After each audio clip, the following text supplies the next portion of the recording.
You think it's murder? I mean, clearly it's murder. What can I do to help?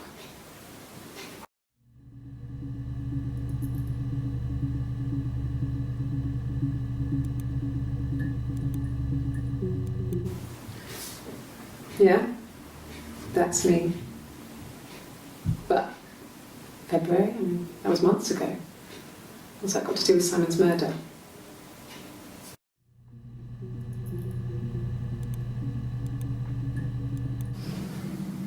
I didn't murder Simon.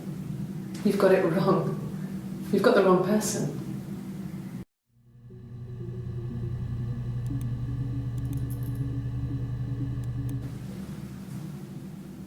I'd like to speak to a lawyer now.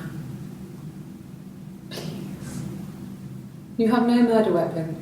You have nothing. And all these stories we've been telling each other, just that. Stories.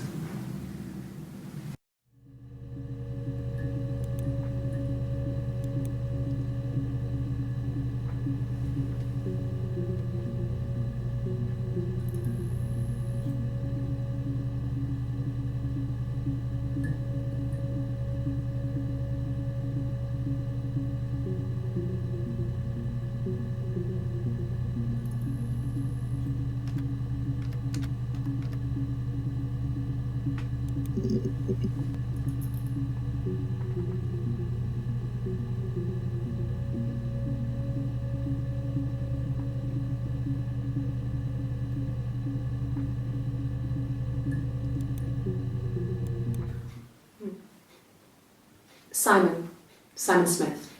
He works at Ernst Brothers Glass. They do windows, all kinds of glass.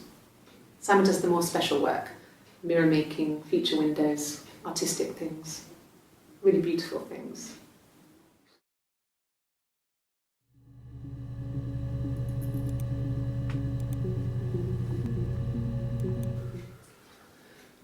Simon is 6 foot, darkish blonde hair, average build.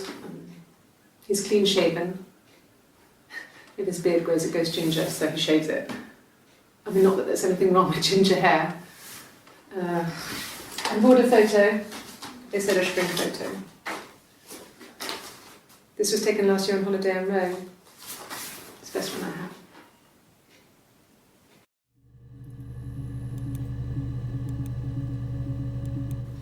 It's the Rockington Arms, The Rock. It's run by a nice couple, Peter and Susan. There's some other regulars there that Simon likes to drink with, and the barmaid they're having sometimes, Helen. Peter said Simon had been in and had a few drinks.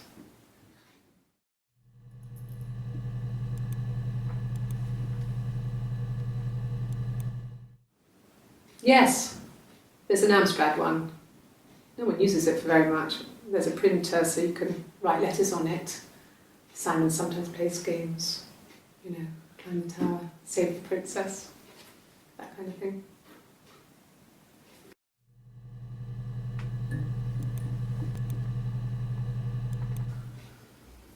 Simon isn't the type to run off or do anything crazy. Someone must have done something to him, or there must have been some kind of accident.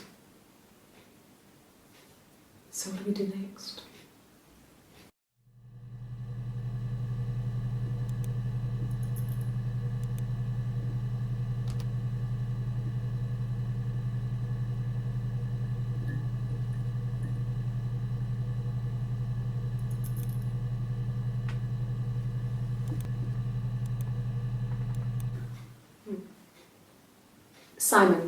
Simon Smith. He works at Ernst Brothers Glass. They do windows, all kinds of glass. Simon does the more special work, mirror making, feature windows, artistic things.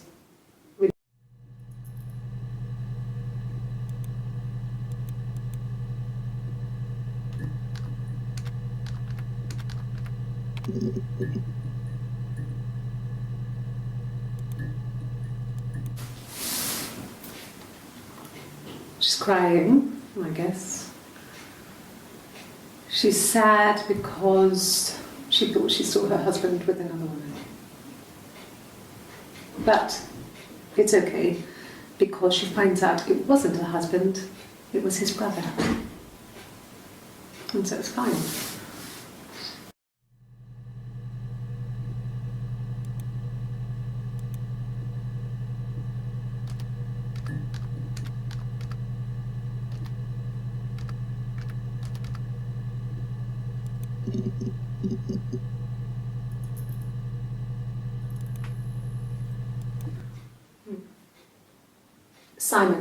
Simon Smith.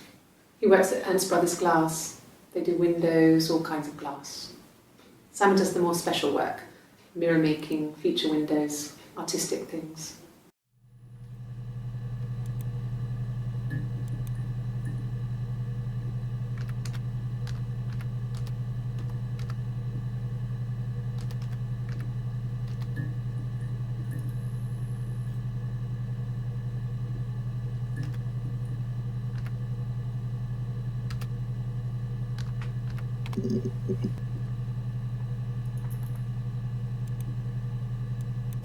Well, I don't know. I probably had to pop out and get something, that's why I was speeding. And that wouldn't have been noted on my timesheet. But I really can't remember back to February.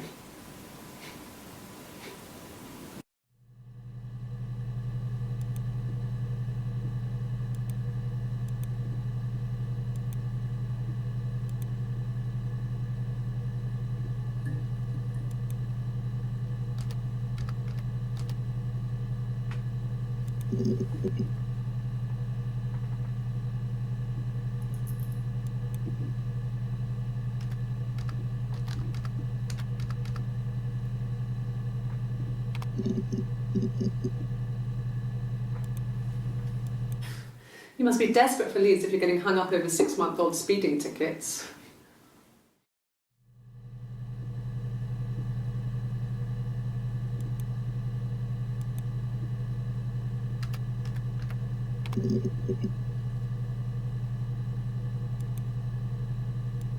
No, not drugs. I mean, he drinks, but never very much. He goes to the pub and has one or two. Sometimes we go together. He drinks wine with food, but no, he doesn't have any kind of drinking problem.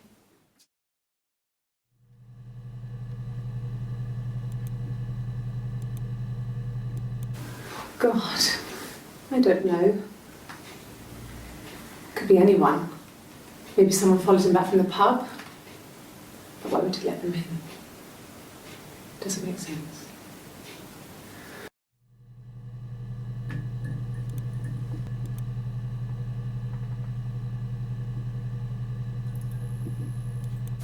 I mean, not really. He would go to the pub. He had his drinking buddies there, but no one ever really came back to the house. Sometimes Eric, his boss, and his wife would come over for dinner. That would be us returning the favour. Diana's a really good cook, into her trendy ingredients. And the last time Simon cooked something off MasterChef, he got the recipe off CFAX. And I did my Lloyd Grossman bit, commenting from the sidelines. I had to find fennel from the supermarket. Have you ever eaten fennel?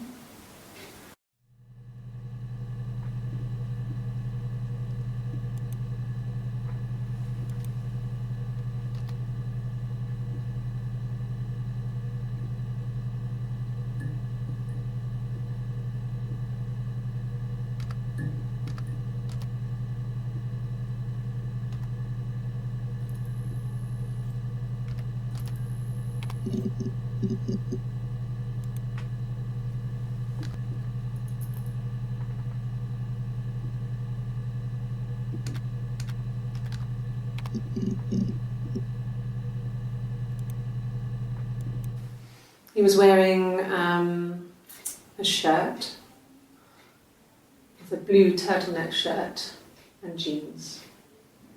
He has a watch, it's a really nice one. That was a gift from his boss, Eric. He had his coat, a long grey duffel coat, like Paddington Bear. He would have taken that with him. It's not in the house.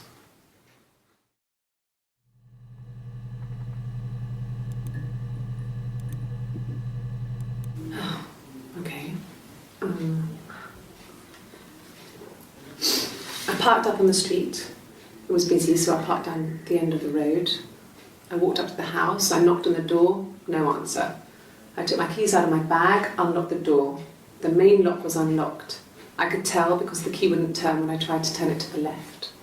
I walked in. Simon's coat wasn't on the peg. I couldn't see his shoes on the shoe rack. I shouted out for him. I walked straight into the kitchen. He usually sits in there to have a cup of tea and read his paper. He wasn't there. I touched the kettle. It was cold. I looked quickly into the living room. Nothing. I walked upstairs to the bedroom. He wasn't there. I didn't search for him because it was pretty clear he wasn't there. Then I had a shower. Whilst I was in the shower, the phone rang. I think it was Eric, his boss. I didn't answer it. Then I came out and I was just exhausted. So I lay down on the bed and I fell asleep, but I didn't mean to. I woke up a couple of hours later and I was surprised to see no one in the bed next to me. And then I remembered where I was and what had happened. That's when Eric called again. I spoke to him. Then I called Simon's parents. And then I decided to come and see you. That enough?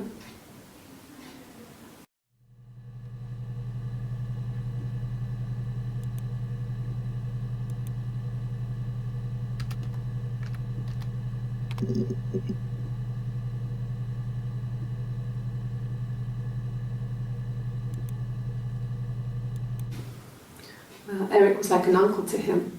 They were pretty close. They spend a lot of time with each other, especially when they have to go to conferences. Have you met his wife, Diane?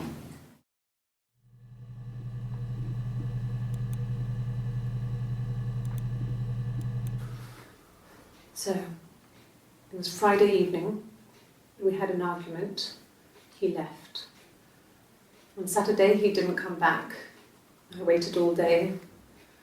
He was supposed to go help Eric out with something on the Saturday afternoon. They had a job. He didn't show. So Eric was ringing on the phone. I checked at the Rock, that's our local. They said they'd seen him on the Friday night, but not since. He still wasn't back this morning. It just isn't like him at all. Still not back by dinner time. It's getting dark again. So I decided to come and see you. His parents haven't heard anything either.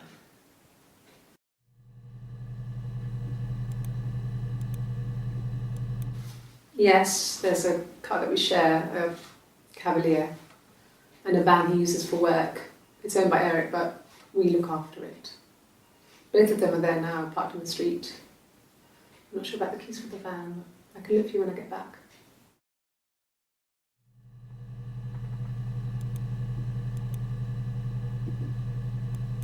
Yes, that would be in his wallet. It's a Visa, a silver one. He doesn't like to spend money he doesn't have, so he usually pays with cash, but Eric convinced him to get one.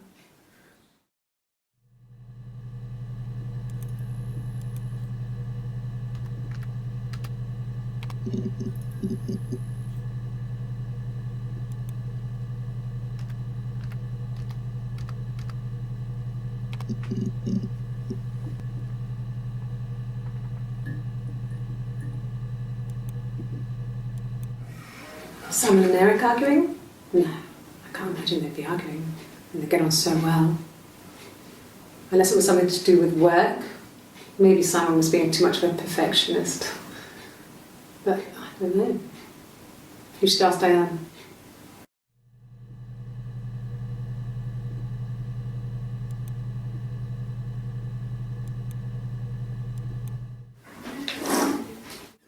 Yeah, that's Simon's watch. It was a gift from Eric. He got it this year. It was a wedding anniversary gift. Steel. It would have been Diane who chose it. She has really nice taste. That time, you must eliminate me. I was in Glasgow then.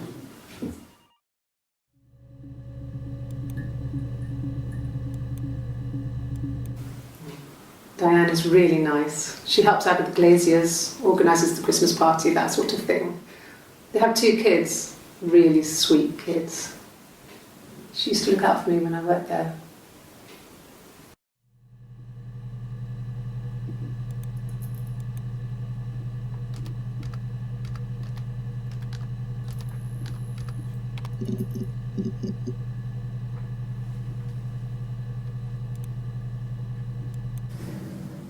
If one of us got hurt, the other one would have to be hurt too. A grazed knee, a bruise. When I lost my tooth first, we had to pull our harness to match. Once, I slept with a boy who was seeing another girl. The girlfriend came up to Hannah the next day and punched her in the face, gave her a huge black eye. That night, she had to do the same to me. And she almost went too far. I couldn't see out of that eye for days. She snuck a frozen piece up for me from the kitchen. So much of our bodies were synchronised anyway. We started our period on the same day, all our childhood diseases, stomach bugs, nits.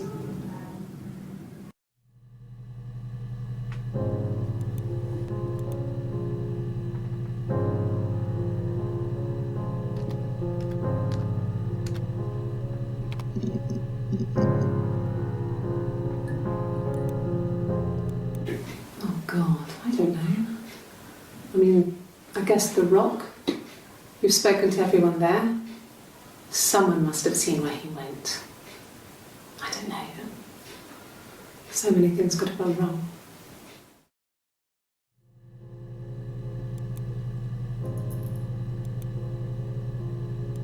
No, no one has been in the last few weeks. We had a plumber come in 3-4 weeks ago. Someone knew from the Rock.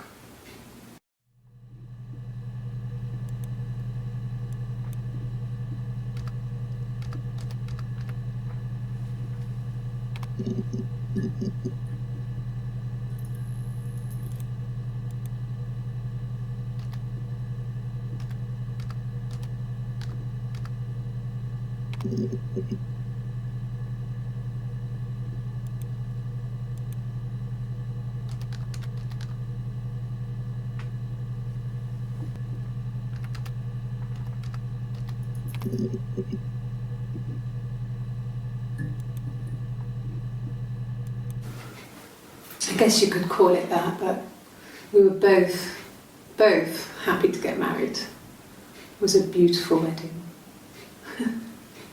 We had our first dance to Come Back and Stay. I'm not sure if that's a good wedding song, but I loved it. I chose it. I mean, it was genuinely our first dance. We'd never danced together before. It was probably awful to watch, but I enjoyed it. It felt like it was just me and Simon for that moment. Just the 2 of us.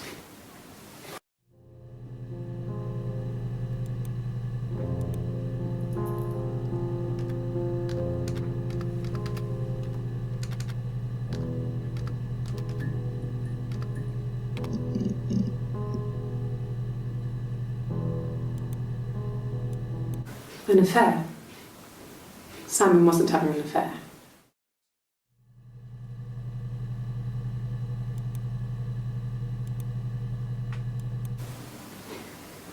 You're reaching here. Oh, I don't know why. No, I've never cheated on anyone. I've never taken anything from anyone. Simon is dead. But I have my baby to care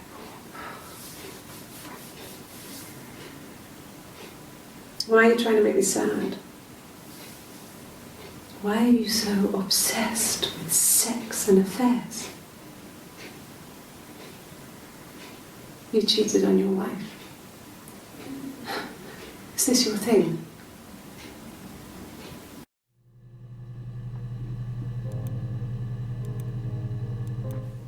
What did your wife do?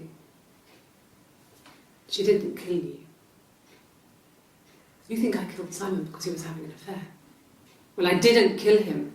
I wasn't even there. I was in Glasgow worrying about whether my baby was still growing inside me.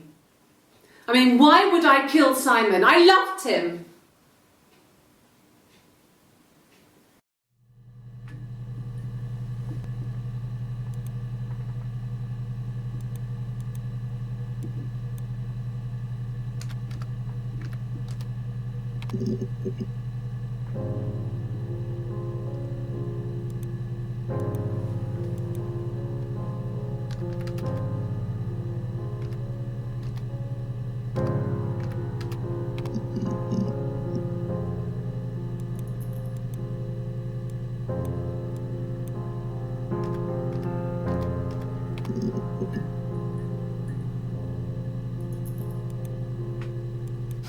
We spent the wedding night in a hotel in Brighton. It would have been too much to do more. We were saving for the baby. It was wonderful to be in a hotel, away from home, just alone together. Since then, we've always tried to get away for our holiday.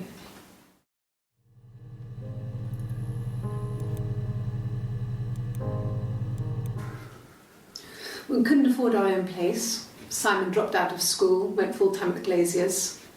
That was Eric's generosity. We moved in with his mum and dad. They had a spare room for us and the baby, if it came. It was a nice change, time to myself, living there for those months, full of hope.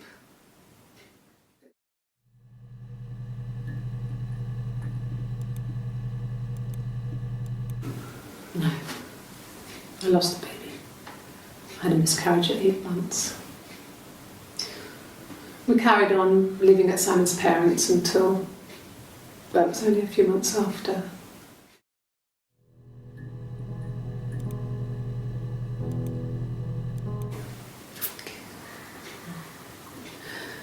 It was after dinner. I'd spoken to Simon's parents on the phone. I looked up for an early night and I suddenly had this thought. I think it was something his mum had said. She'd been speaking about old stuff, sad stuff, about when we lived there, about the baby. There's some boxes in the cellar, nursery stuff we never needed and I never had the heart to throw out. And I suddenly remembered that when I'd looked down there the week before, those boxes, that pile was in the wrong place. I went cold all over. I went down there with the torch and went straight to the back, and that's when I saw the bin bags. Pulled them open, saw the body. I screamed and that's when I called the police.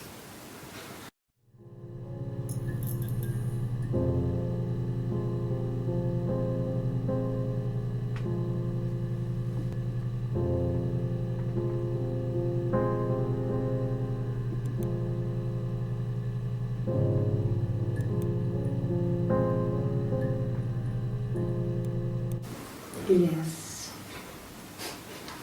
It was a shock to him. I mean, we never thought it was possible. I don't know what I hadn't decided whether to keep the baby. I wasn't really ready to talk to him about it.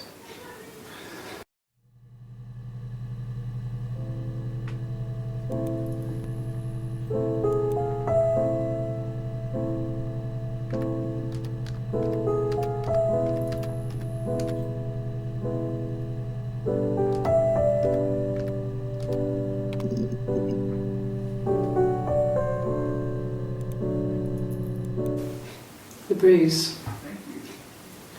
I have a really fast metabolism, so stuff like that just comes and goes. I don't know if there's much more that I can tell you that I haven't already told the other policemen. I found the body.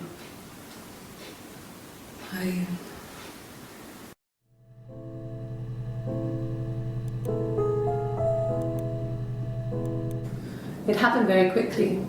We hardly had to talk to each other. We agreed almost silently. The baby was what mattered. We'd help each other. We cleaned up. We bagged up the broken mirror, her clothes. They're gone. We took him down to the cellar. We knew we had an alibi, and we wanted the body to be found later. We wanted to have suspicion on us, so we could then disprove it, rather than have it linger.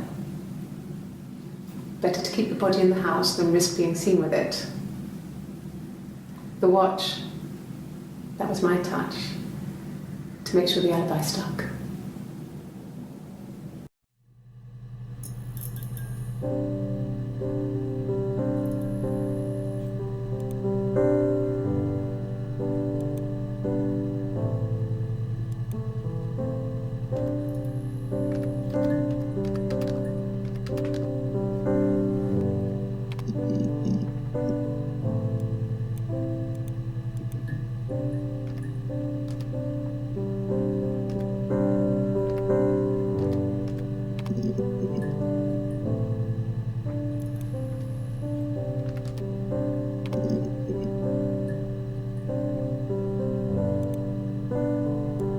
No. I mean, yes, we have arguments, but he never runs off. He always comes back. We make up. It's always that way.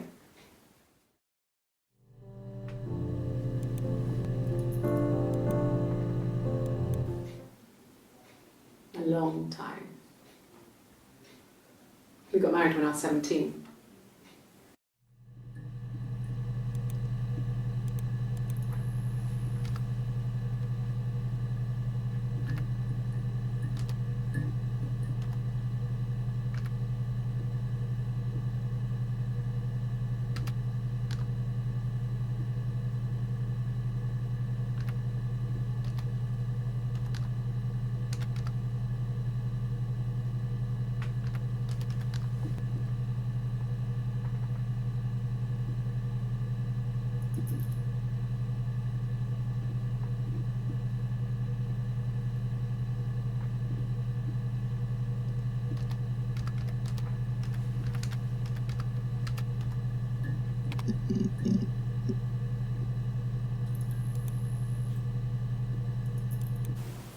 Okay.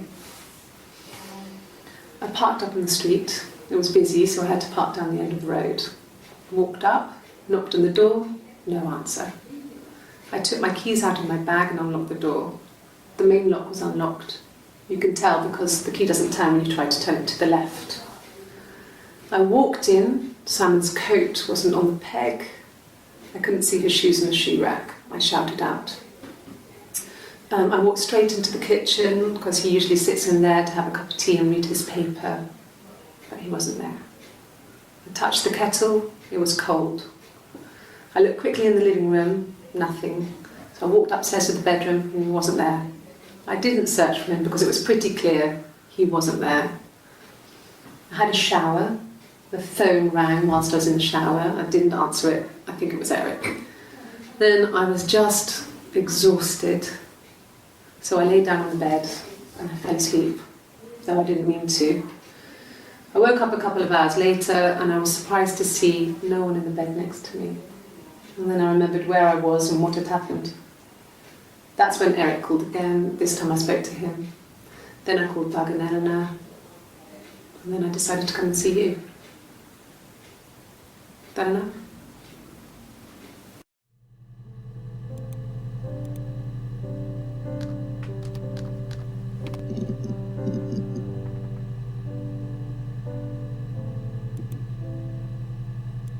Yeah.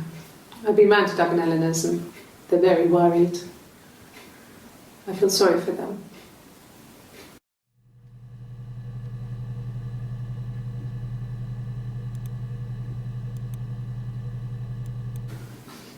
I got a job to contribute, you know. Doug knew someone and I got a job as a dinner lady at the primary school. They said it didn't matter if I could cook or not, just don't poison the kids. So you see, it's always been complicated between me and Simon. It's never just been the two of us. There's always been pressure.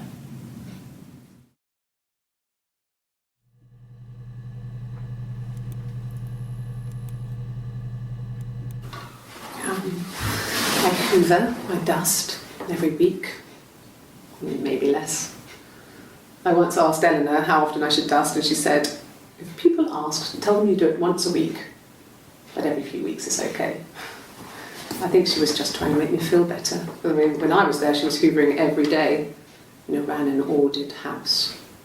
You know how that generation is, putting on a brave front. She has secret stashes of cigarettes. Doug doesn't even know she smokes. When I was there, I saw her. She has these sort of porcelain vases, ornamental, next to the Reader's Digest books. Cigarettes inside. And she still has them. I mean, last time I was there, I looked in a vase. There was a fresh pack. I mean, all those years of marriage, and she still has a secret like that.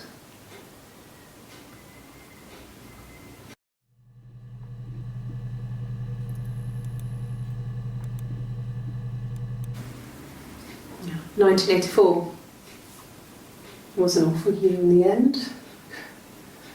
We were living at Doug and Eleanor's. I lost the baby at the end of spring, and my parents died in the summer.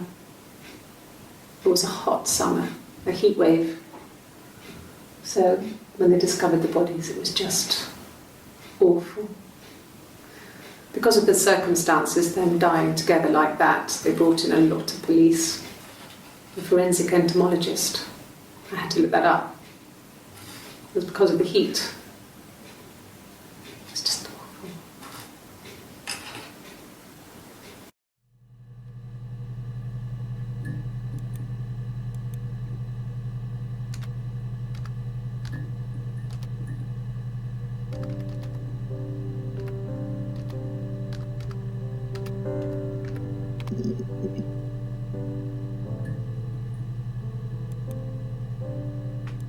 Yes.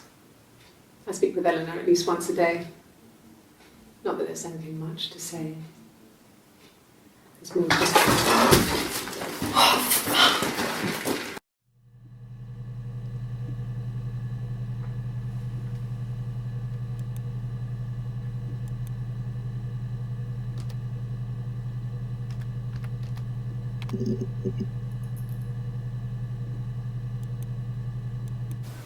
Really? You're going to ask me about my sex life? I mean, isn't that private?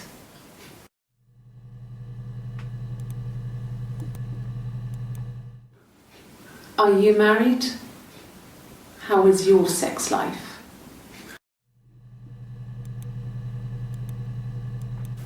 So, our sex life is probably fairly average for a couple after 10 years of marriage.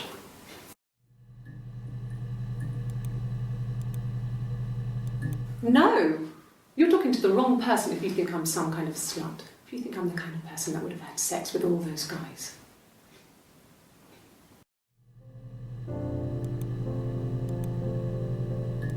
No, I was 15, Carl was older, 17 I think.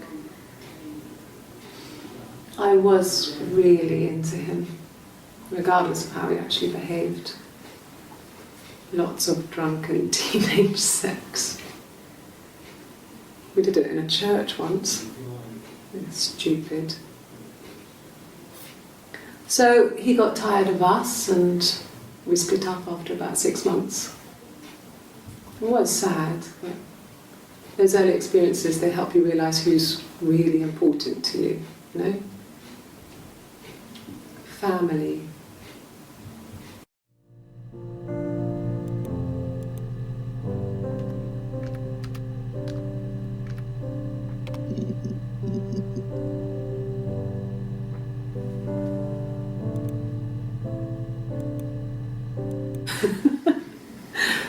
Was he my first? No need to be so coy. No, he wasn't my first. That would have been Carl. He was a local boy in a band. He was a bit of a shit. but he was sexy. We were 15.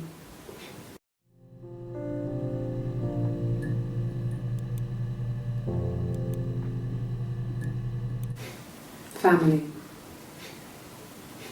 So, Carl fucked off, and then there were other boys here and there, and then Simon.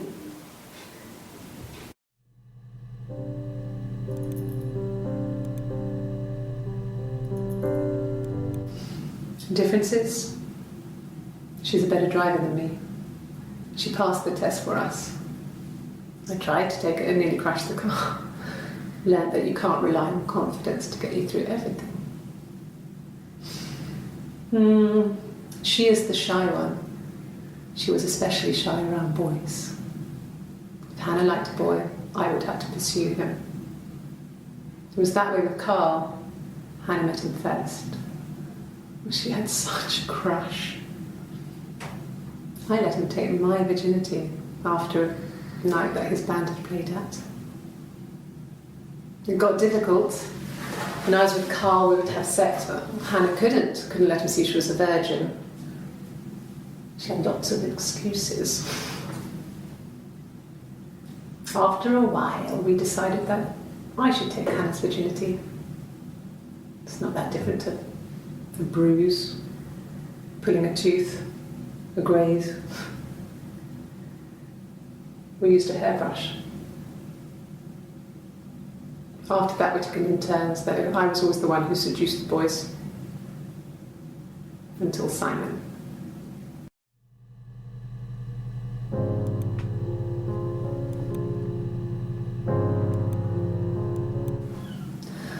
Hannah was so smitten with Simon. She started getting jealous, didn't want to share. Even the first date, we went to see Tom Cruise at the Old Odeon. We both went, kept changing places in the toilet. We only had the one best dress, so we had to keep swapping clothes. Must have thought we had terrible bladder problems. The next date, it was my turn. At the end, I let him kiss me, but that was it. We didn't want another Carl on our hands, and the Ouija board had said to hold back. After that, it was Hannah's turn, and she slept with him. Broke the rules. Deliberately broke the rules. She wanted to be the first to sleep with him. I mean, that's when she got pregnant. From that one time.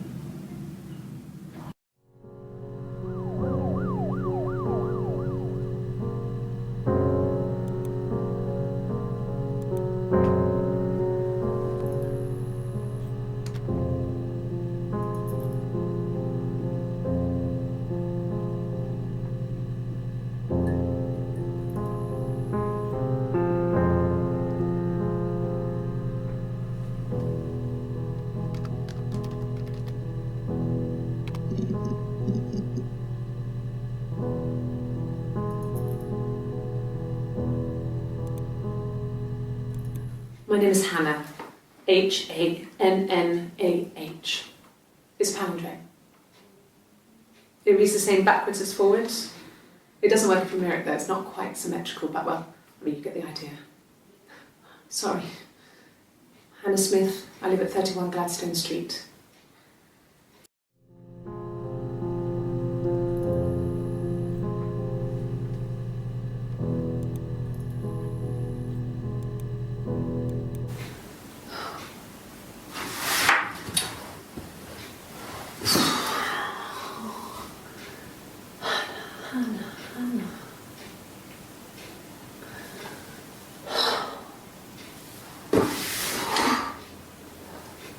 What are you doing talking about Eve?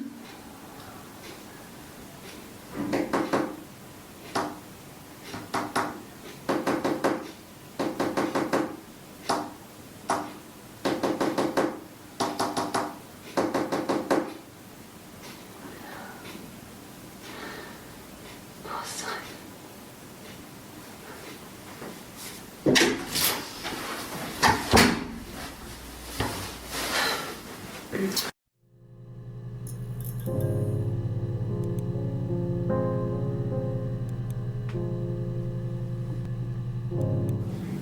Yes, my name is Hannah Smith.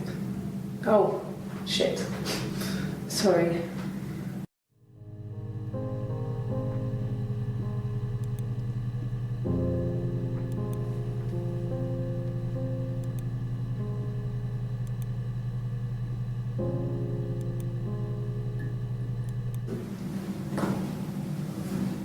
Across the road, where my parents first lived there, was a midwife called Florence.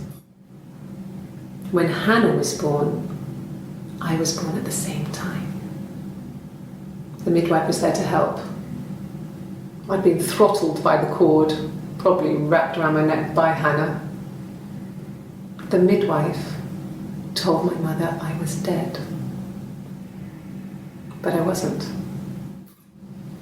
She wrote all this stuff in a diary. Amazing what people will admit to on paper.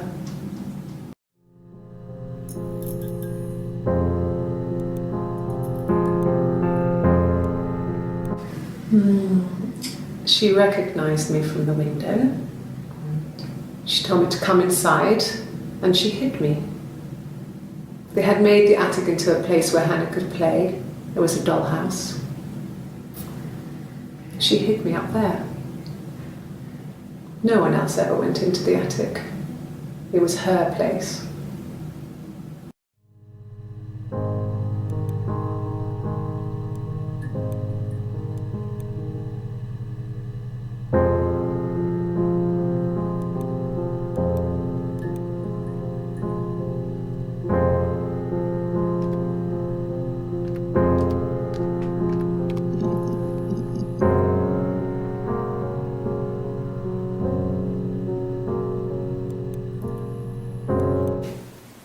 Twins?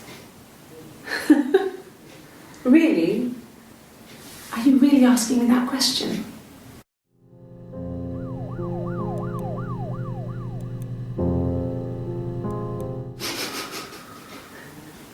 Are you out of your mind? Twins?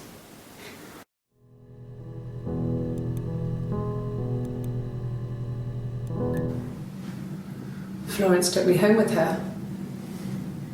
Mother hadn't been expecting twins and had a healthy baby.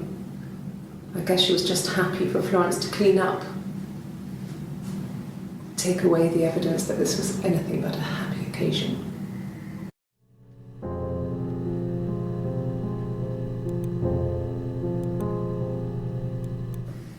There were always princes and princesses. They were the special people, more important than the other characters in their stories. We knew we were like that. Twins. Magical. We were the princesses. We had a poster of Princess Diana from the newspaper up in our attic. Had a pride of place. And underneath we used to put all our special things. When her engagement was announced, we were obsessed with everything she did. And later, when her life went so bad, we felt for her. Her divorce last year just kind of drew a line under things.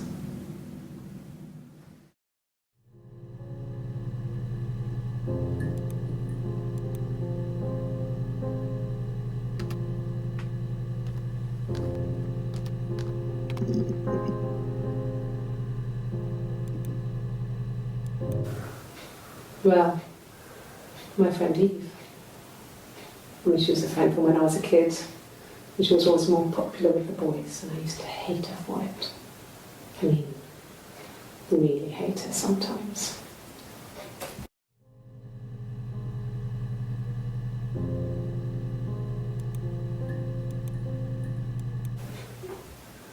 Yes. We'd fight. We fought on the beach once, and I held Eve's head underwater. There was no one else around. It was at the far end of the beach, and I held her head under, and I kept it under. And for a moment, I just wanted to kill her and watch her drown. But that was it. It was just a moment. We made up afterwards. It was a love-hate relationship.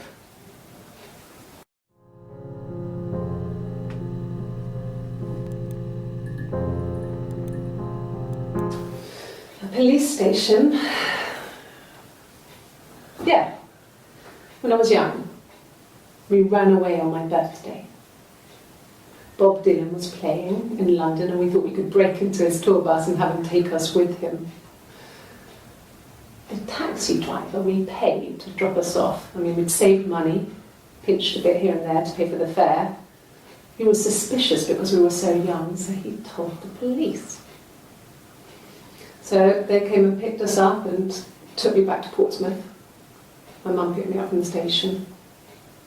But I blamed everything on my friend Eve, so my parents let me off.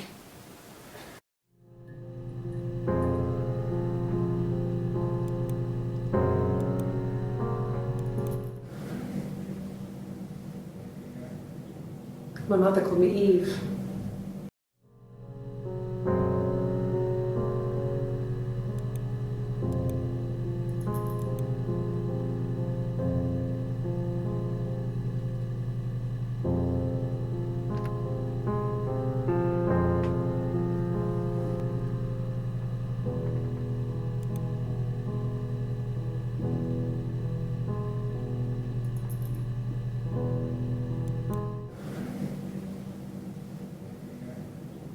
My mother called me Eve.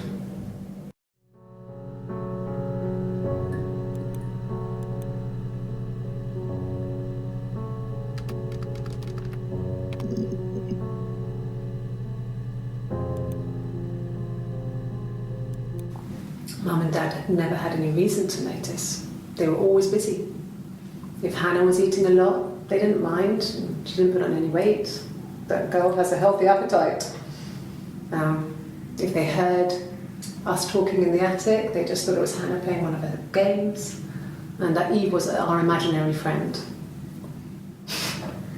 Once, she was already up and dressed and ready to go to school, and I snuck down for a piss. Mum saw me in my underwear, she went mad. "Get dressed this instant!" So I ducked into our bedroom, and seconds later, out came Hannah, dressed and ready. My mum was amazed.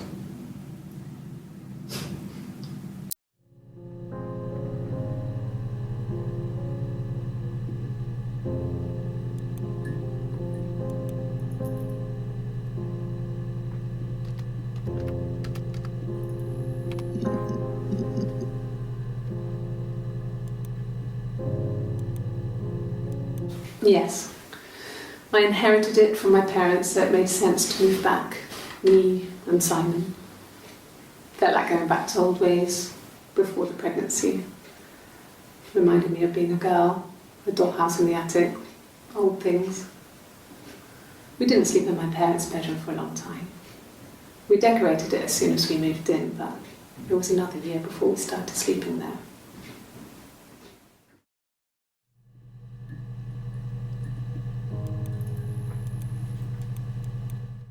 Yes, I read a lot as a child and watched lots of TV. Then the doll's house we had, we still have in the attic. It's kind of a fairy castle. We used to play up there and make up our own stories.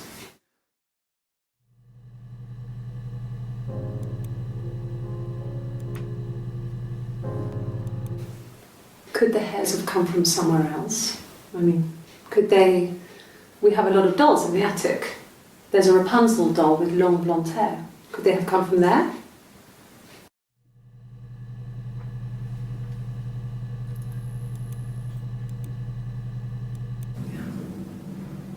I'm not sure where the dollhouse came from. I don't know if it was given to them or they inherited it. I mean, they wouldn't have had the money to buy it. It was so huge. It must have been taken up to the attic in parts and then reassembled up there. It's a beautiful thing. Wallpaper to scale, little furniture, the lights work, mirrors, beds, big duvets and pillows. We spent hours and hours playing in it, invented all these characters and families who lived there. We wrote paperwork from them all. Passports, diaries, and gave them all really elaborate stories. Once, a moth got trapped in there. we'd left a light on, was making the most horrendous noise. We tried to kill it, but it was tough. We ended up crushing it under a copy of the Arabian Nights.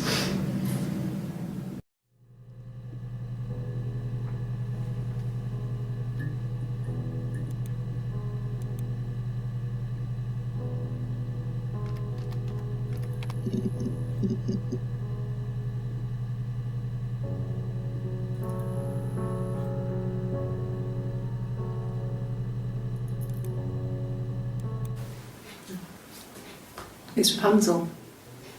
The story starts when she's born. Mother Gothel, a witch, takes Rapunzel from her parents and keeps her locked up in this tower. Rapunzel gets pregnant by the prince, and Mother Gothel is furious, so she cuts off her hair and throws it. Actually, her hair's already short here, so that's already happened. So she throws her into the wilderness, and Rapunzel is reunited with the prince, who's blind, but she kills him with her tears, and so it's a happy ending. Is that too much?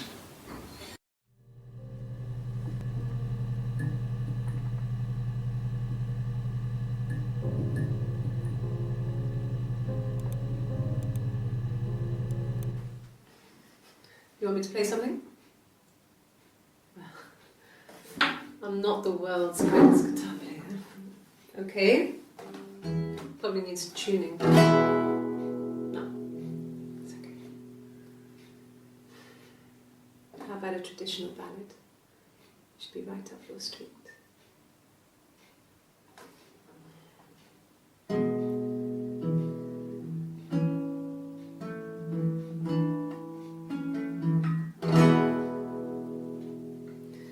There were two sisters came walking by the sea. Oh, the wind and the rain. The eldest one pushed the other one in. Oh, the dreadful wind and rain. See, they both had a love for the captain's son. Oh, the wind and the rain. But he only cared for the youngest one. Oh, the dreadful wind and rain. Oh, the eldest envied her sister fair. Oh, the wind and the rain. With a pretty little face and her long blonde hair. Oh, the dreadful wind and rain. So she pushed her in and held her down. Oh, the wind and the rain watched her as she slowly drowned. Oh, the dreadful wind and rain. Oh, she floated up and she floated down.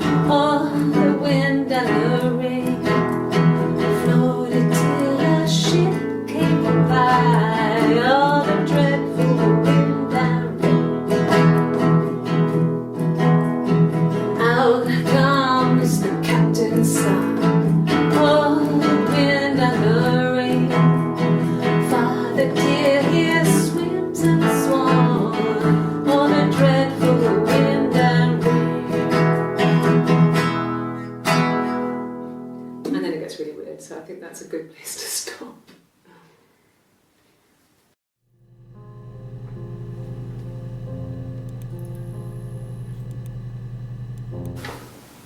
What kind of hairs?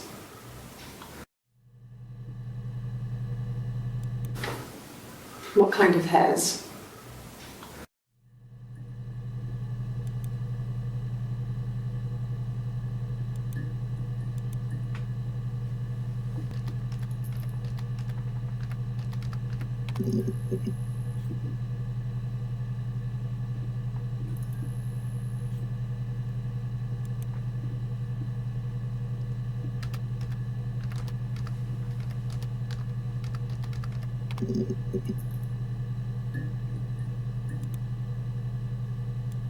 No. The parents decided there would be a wedding. And after the wedding, Hannah moved in with his parents. There was no way I could follow, so we were separated again. I stayed in the attic. It was hard. It's like I suddenly didn't exist. I would sneak out, but in case anyone recognised me, I started wearing a wig. Hannah and I would meet up in the park. I was trying to get pregnant, but I couldn't. I couldn't do it with anyone we knew, so it was sex with strangers, drunk guys I'd met in clubs, parks and alleyways. I was 17. It felt like I was being punished. But it was Hannah who had betrayed us. I had to stop when one of the guys gave me an STD.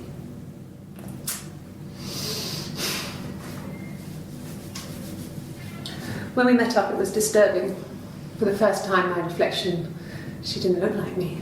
She was fatter, flushed. If anything, I was getting skinnier. I found it hard to look sometimes. We talked about what to do. Was it time to become our own people? That seemed like the right thing to do, but neither of us wanted it. We agreed that her and Simon would get their own place as soon as possible, and then I could move in. And that was the plan.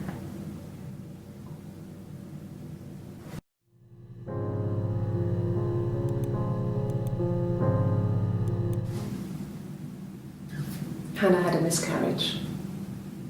This was late in the pregnancy and it left her infertile. Felt like the universe had corrected its course. We were aligned again. But Hannah and Simon were still living with his parents. They were married. Simon had a job at the Glaziers now. Eric had given him a full-time position after he left school. And then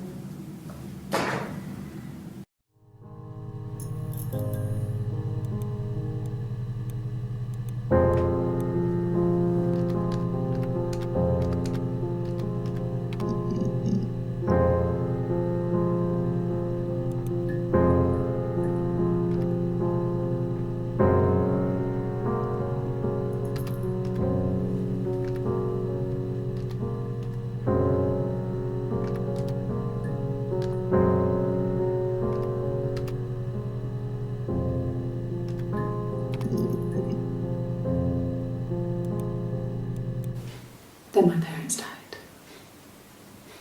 It was the worst year of my life.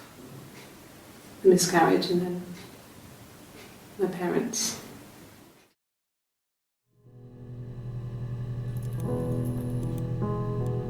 Yeah. They'd gone to bed feeling ill, thinking it was flu or something. The neighbour called me, I had to use my key to let them in. We found them dead in their bed. And they'd been there for days. No one had noticed. Just awful. It was so soon after my miscarriage, the worst year of my life. I'd been so happy to get married, and after that it was just like, fuck.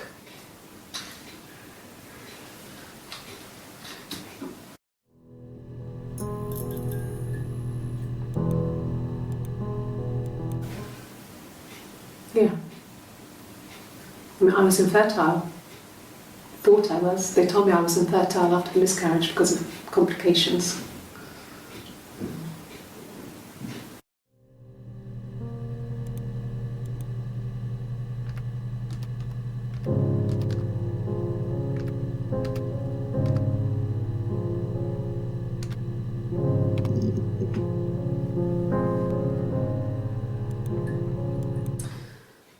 This other person doesn't exist. I don't know what the blonde wig is, but it could be anything. Have you looked at the cat flap?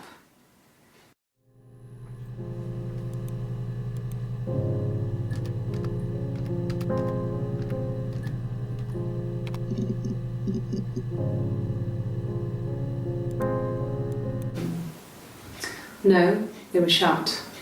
Most of the windows were really hard to open anyway. They're stifling in summer. They were painted over by my dad. Could have left a door open accidentally. Or there's a cat flap in the back door.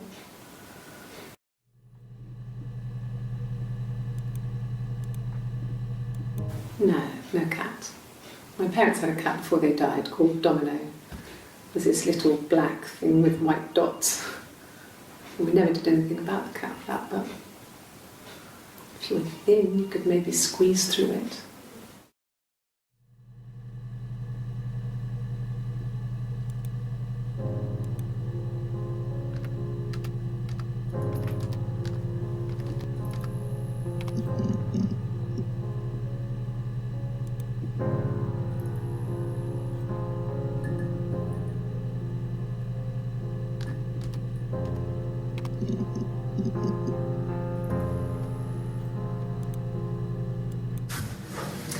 When we weren't together, we'd send secret messages by tapping out a code that we'd learned from a book, the knock code, something prisoners of war would use.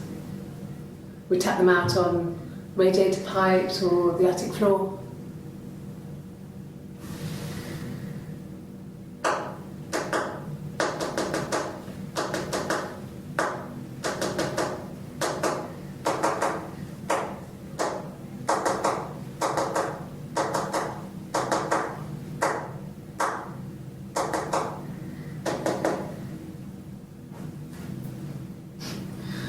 Dad thought we had mice, but they couldn't find any.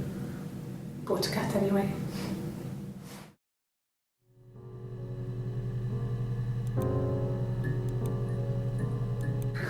We loved our cat, Domino. He had this little bell around his neck to stop him from killing birds in the garden. And we used to write each other notes and put them in the bell, and we could send them to each other. Mum found some of the notes once, and she thought I was just writing to myself because our handwriting was identical. And we had our own words for things, so she didn't quite understand them anyway.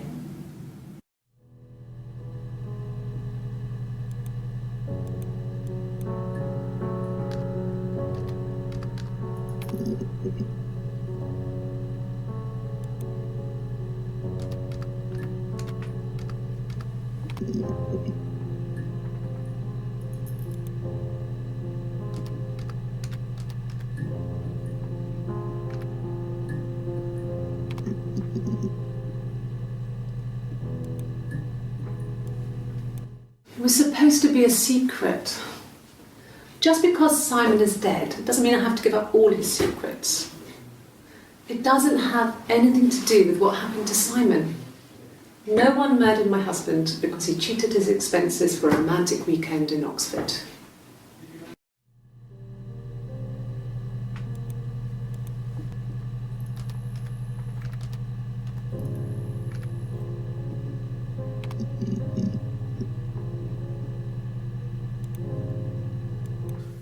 No, he doesn't have any tattoos.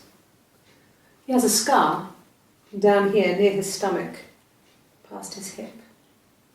Cut himself with some glass. That was before, a long time ago. He looks just like the photo. He's not got his glasses on here though. He takes them off for the camera. But he needs them to see properly, you know. He has to read a newspaper or a menu in a restaurant. Not books so much, or watching TV. He likes TV.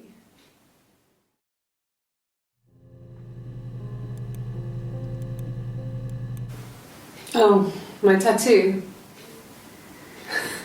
I got it to express my individuality.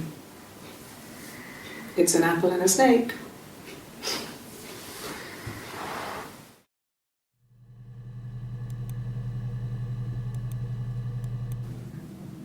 So I moved out. Got a small bed sit. Got my tattoo to mark the occasion. I was singing in a bar in the evenings, so I had some money, enough money to cover my rent. And I've been doing something similar ever since. I haven't put down any roots. I don't exist.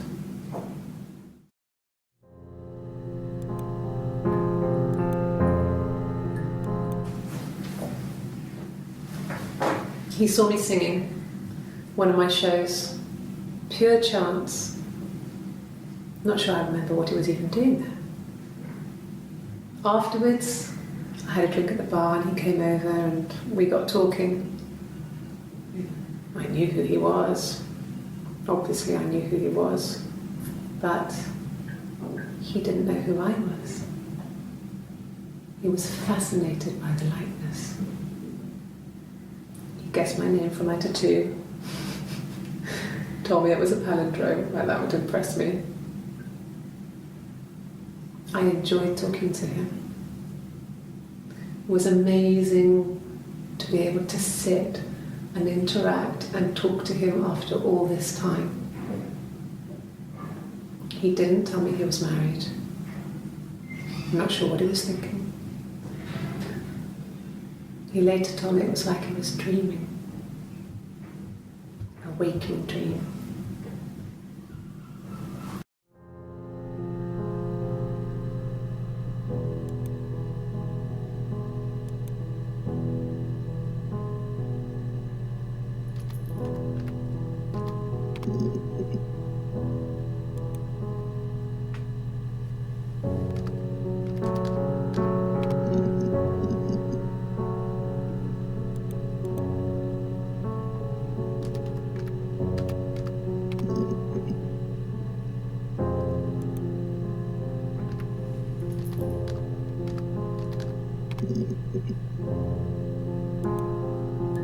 There was a conference, something to do with double glazing, in Oxford.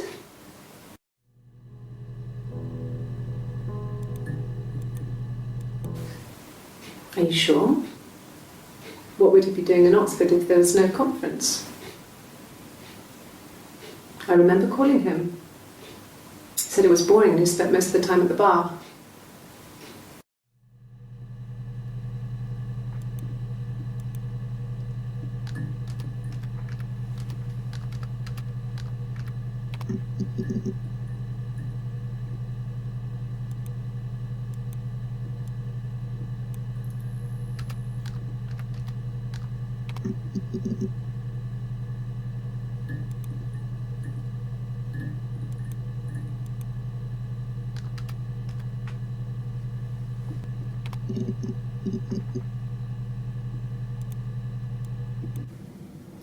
Mum and Dad never knew what was going on.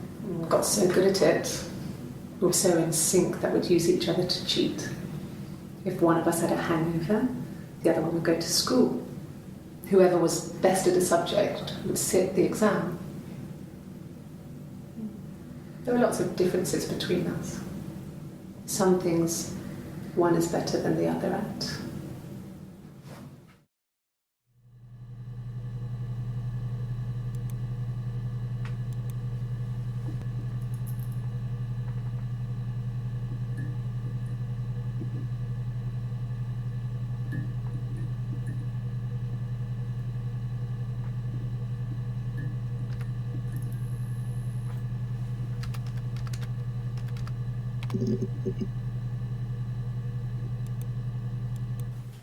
I don't see how it's hard.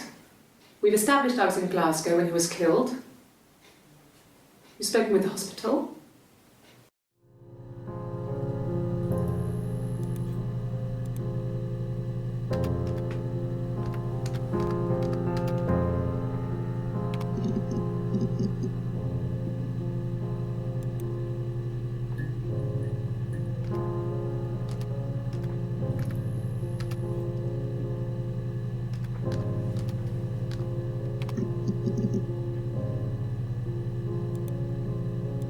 Asked the hospital.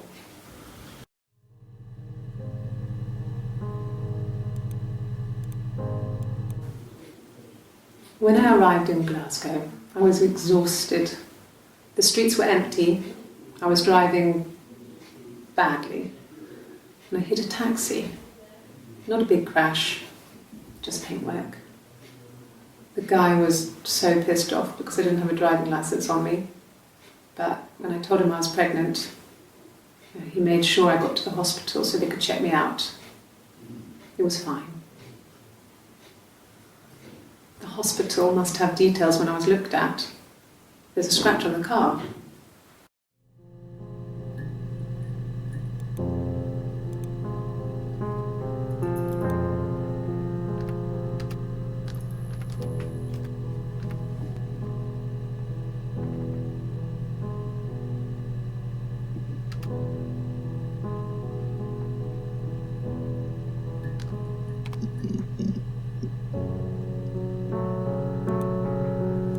I got in the car and I drove. And just kept driving north. Just kept going, just wanted to get as far away as I could. When I finally stopped, I was all the way up in Glasgow. I was so tired. I just had to sleep.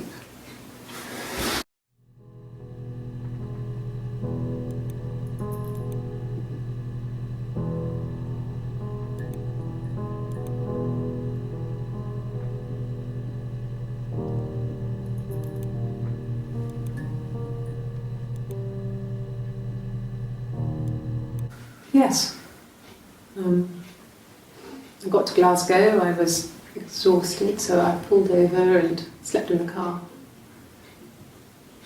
I woke up because a rubbish truck went past. I got some petrol, bought a coffee and a pastry, tried calling someone from the payphone, and then headed back.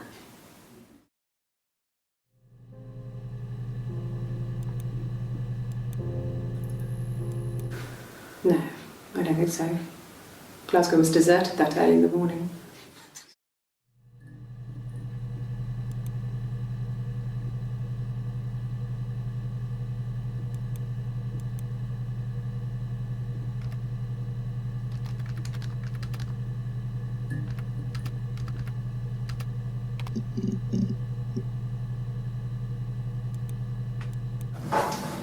When beautiful people died, we always felt like it was a sign.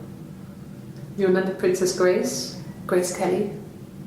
She died in a car crash the year before we met Simon. We used a Ouija board to speak to her, and that gave us the power to find him. That's what we thought then. That people who died tragically leave some kind of magic behind. We used to share dreams. We used to wake up and write them down in our diaries immediately and compare them.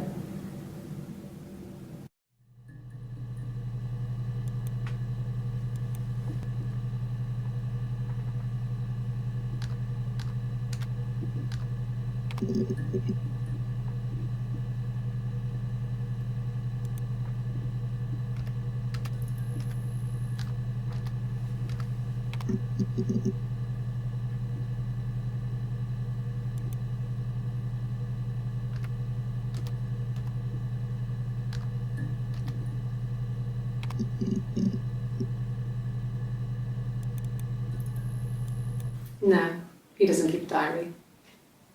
That's my thing. I've kept one, well, as long as I can remember, since I was a girl. It helps make sense of my day. And when you're forced to put something into words, it just gives you perspective. Everyone's on the same page.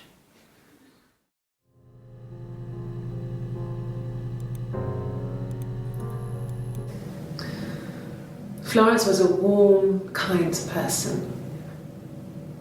But she was broken, I guess. When I found her diary, I also found a biscuit tin with other stuff in it. Older papers, letters, that kind of thing. Her story wasn't there.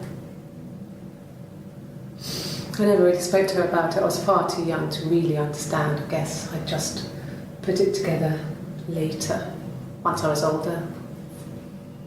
She had loved children, planned to have a large family, but her husband died in the war. And that was back when you married for life. She never felt like she could marry again. Isn't that strange? She was a widow from her 20s. But, I mean, I guess it was different then. You know, you married for life and she felt she could never marry again. I guess it was harder, a war widow, one of the dead. I don't know, maybe there was more to it than that. I don't really know.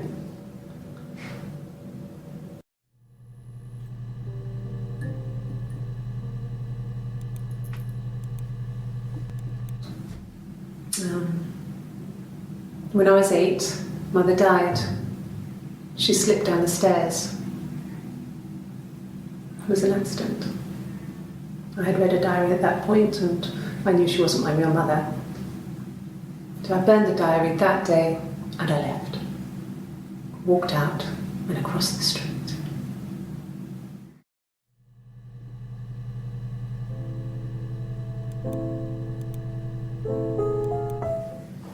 It just became our way of life.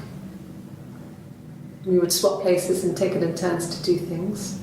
And we were very careful. Whoever had been out that day would come back and write a detailed diary so that we were on the same page. We had a list of rules that said what we could and couldn't do in any given situation. It was exhaustive. We lived a second life through those rules. Rules for things that could only ever happen inside our imaginations. We would consider all the permutations of future events and agree rules to walk our way through them.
No, I have never been unfaithful.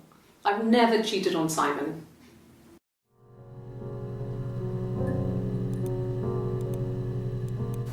Have I ever cheated on Simon? You asked that question yesterday.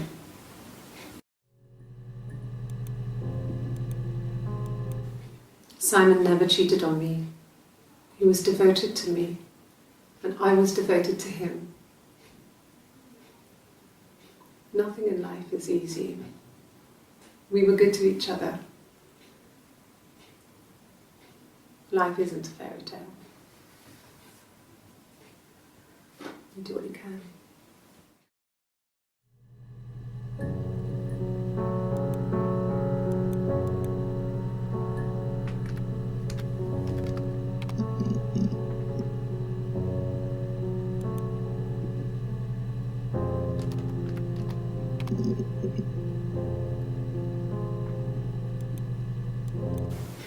It's all that matters, really, the baby. Simon's dead, but the baby, that's how he will live on. Our baby.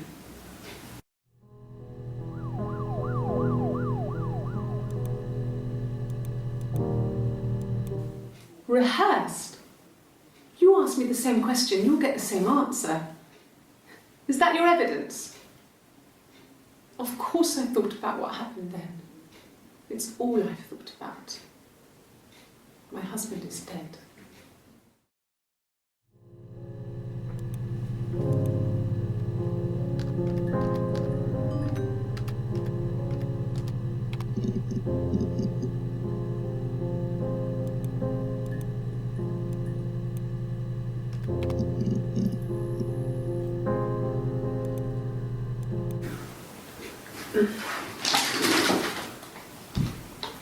Yes, this is it. He made it himself. It's a special one-off. He made it and decorated it. That's his thing. Where did you find it?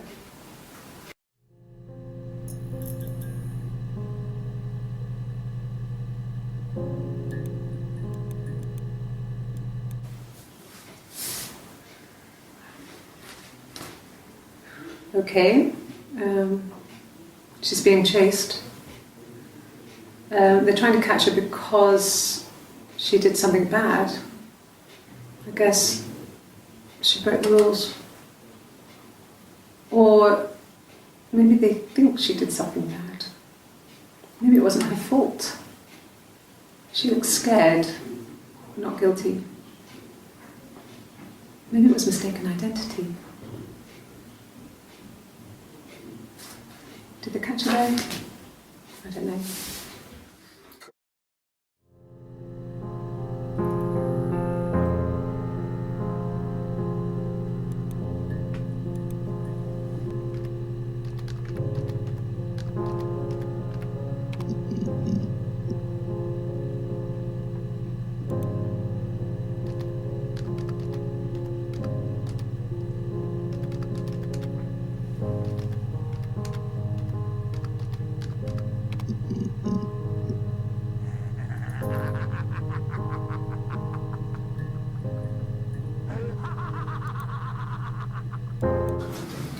The legal stuff was completed very quickly.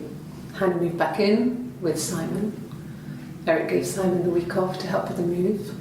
He decorated, modernised wallpaper, curtains. Hannah insists the attic be left as it was, dollhouse and all. Simon never went up there.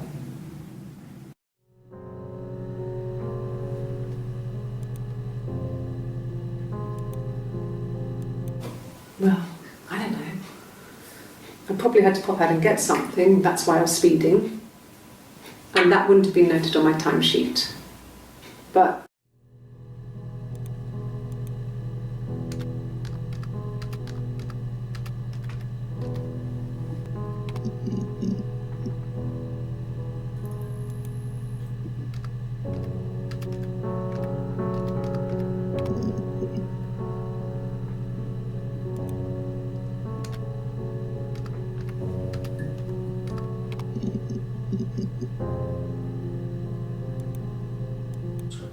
he has a wallet, a huge, silly thing, leather, real leather, I think.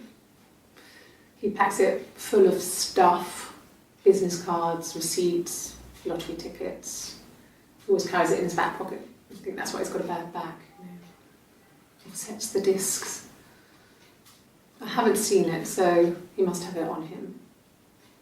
He always takes it out of his back pocket before, when he comes in, if he's in the house.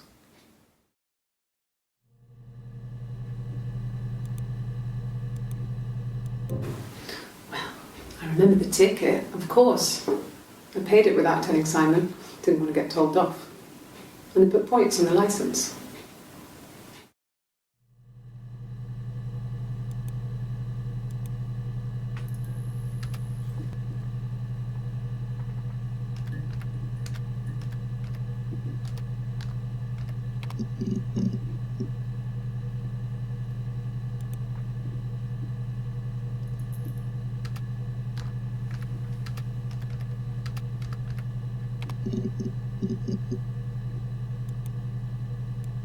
Really?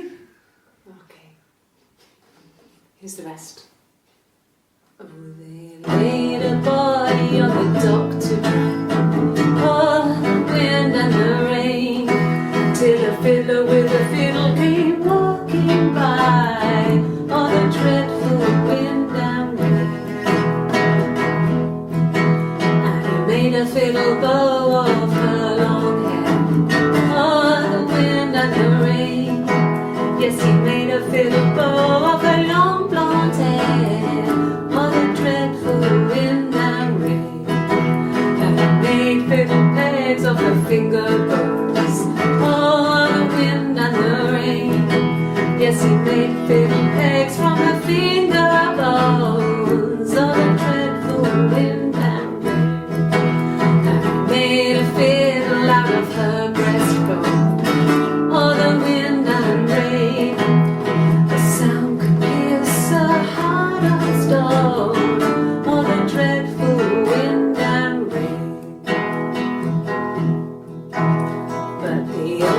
only tune that the fiddle could play was "Oh, the wind and the rain." Yes, the only tune that the fiddle could play was "Oh, the dreadful wind and rain."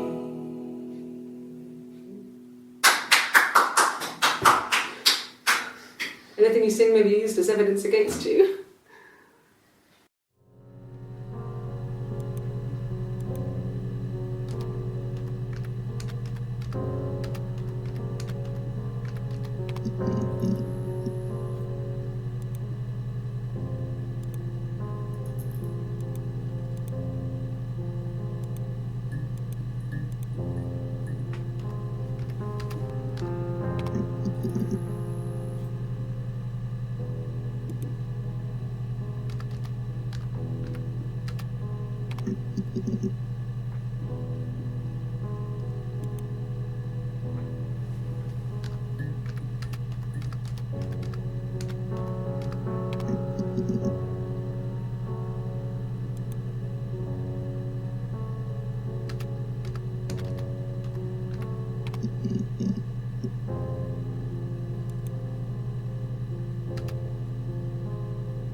I got pregnant.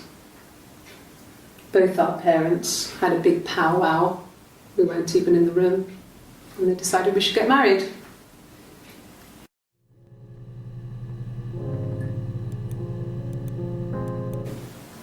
Yes, I'm fine. I won't be sick again. This happens some days. I'm pregnant. It's morning sickness.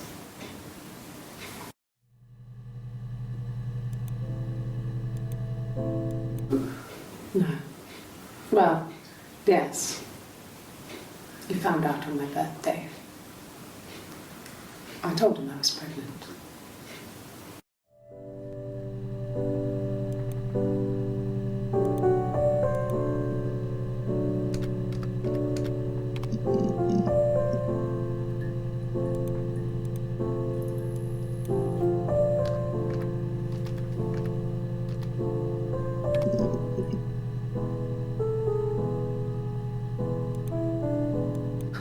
Can you imagine? I tried to get pregnant too, but it didn't happen. I slept with so many boys, men. My body refused. I think my period stopped because hers had. I was pretty ill. I mean, how could we stay the same now? I felt like Hannah had really fucked things up. Set us down separate paths. We had become different.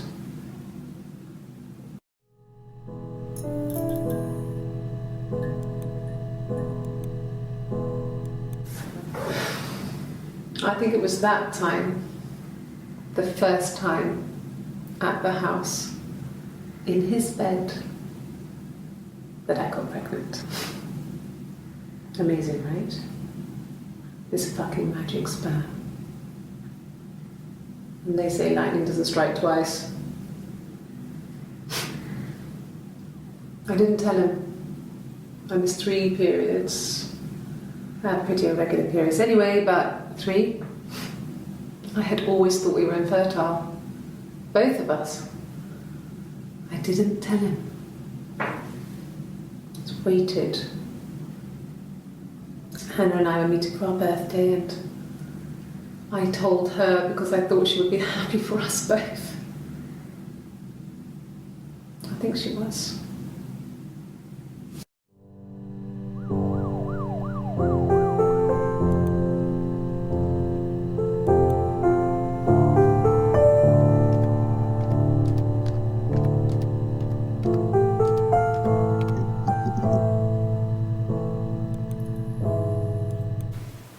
when I woke up. Okay. I woke up, Simon was already up and he made me birthday breakfast of Eggs Benedict. We both had to go to work, so we saved presents till later. I got to work, had some birthday cake, children sang me happy birthday, then I came home. The birthday meal was a takeaway, and Simon gave me his present, which I didn't mind. And after that, we talked about the baby. It turned into a big argument. Simon left. I was furious. I wanted to get as far away as I could and get some space to think. So I left.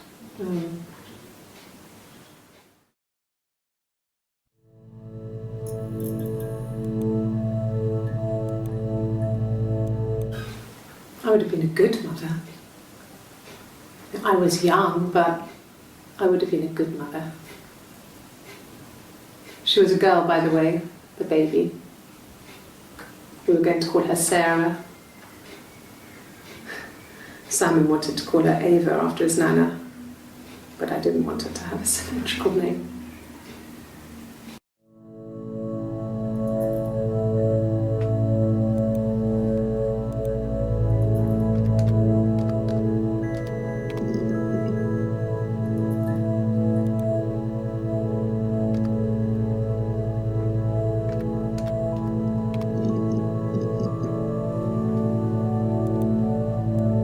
Bruise?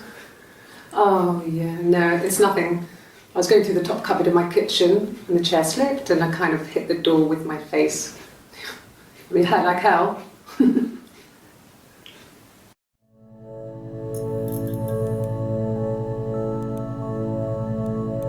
This was about 9. I went round and she was waiting for me. She was furious and so angry. The kind of anger you can only have towards yourself. We screamed at each other, argued, cried, we fought. I hit her back, left a bruise. I had my wig on from performing, she tore it off. Eventually, we grew tired of fighting and I left.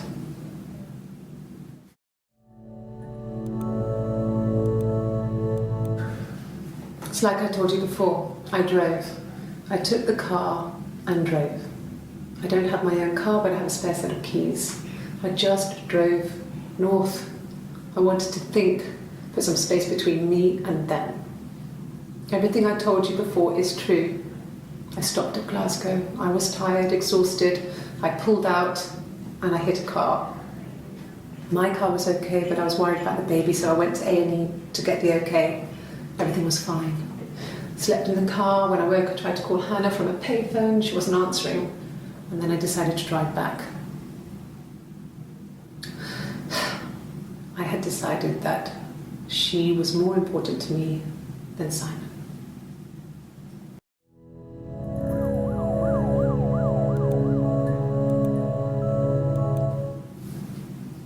Her story is that she'd waited for him to come back. She put on my wig, some of my clothes, pretended to be me. They talked. She'd enjoyed being me. He said he wanted to be with me. Then he took out a present, another mirror, just like the one he'd given her earlier. That unique present. She went crazy, smashed the mirror. They argued, screamed. He hit her. So she grabbed a piece of the mirror and just swung it round. She cut his throat clean open.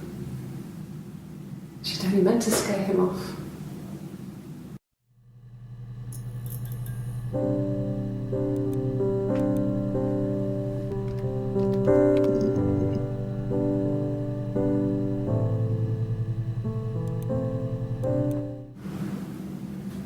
Mother wanted me to grow my hair long, but I kept cutting it myself. I wanted to look like my reflection. She always had short hair when she was little. Mother would hide the scissors, but I would find a way. Cut it with a bread knife, something like that. My reflection would always leave her house and go on adventures, but I never could. Mother taught me at home, and I had books and TV. Oh, TV was magical, but it was only on when it wanted to be, so I spent a lot of time reading books.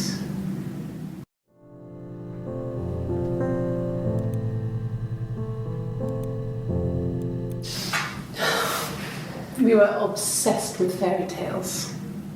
Not just the pretty ones, but the traditional ones. They were dark and real, bizarre and violent. Felt like life. We had this huge old book that I think Mum must have bought from a library sale. The illustrations had thin tracing paper over them to protect them. They were in colour, shiny plates. At the front of the book was an index of illustrations. We read that more than the actual stories. We'd read aloud the captions and flip between the pictures. There was something intimate about peeling back the tracing paper, undressing the pictures. Rapunzel's hair is cut. The eagle plucks out his heart. The princess pricks her finger.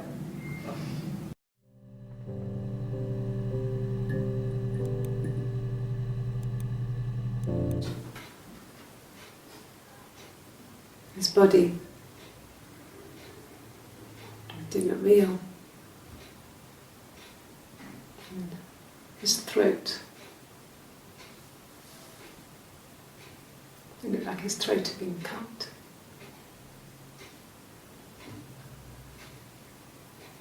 And I didn't see his glasses. He has these thick glasses.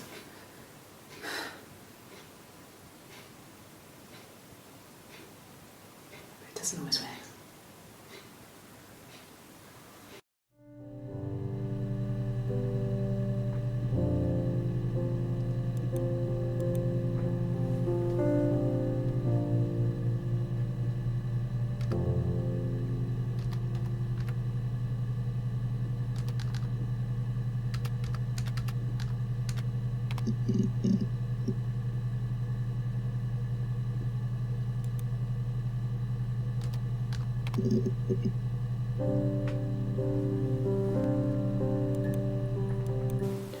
It wasn't the present so much, it was one of those arguments that had been simmering for a while.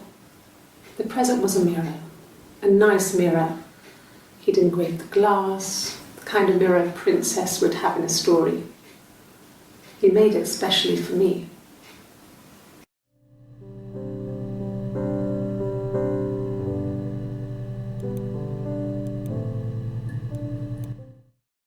The mirror. I can't remember. I put it somewhere safe. Upstairs, I think. I haven't looked at it since.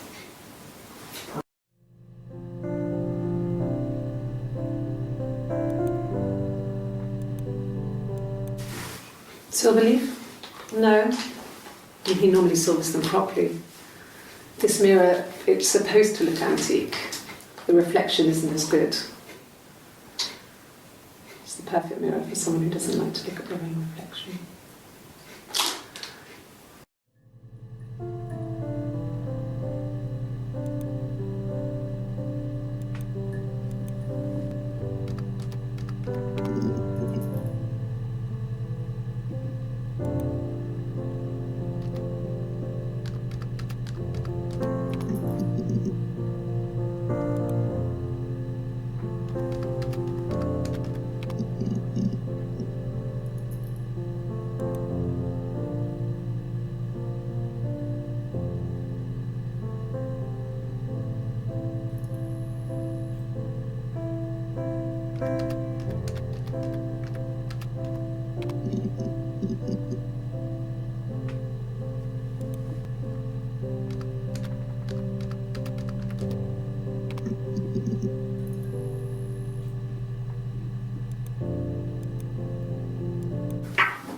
Let me see.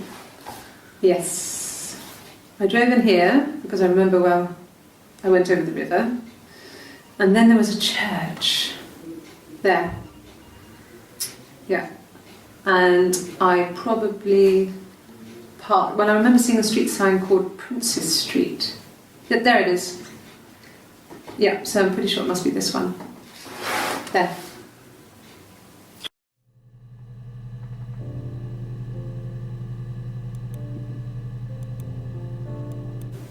Yeah, we were 17. It was a nice wedding, people said. Simon looked very handsome in the photos. His parents paid for everything, but he's an only child, so it was important to them. It was what they called a shotgun wedding, but if you looked at the photos, you couldn't tell. The dress was beautiful.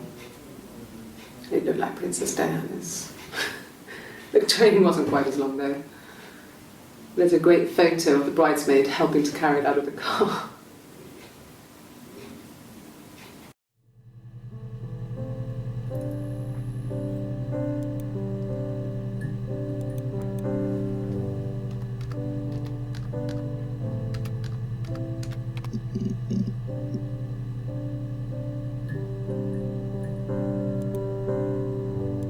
Well, she wasn't my real mother, but she raised me. Do you want to hear the story? It's a real-life fairy tale.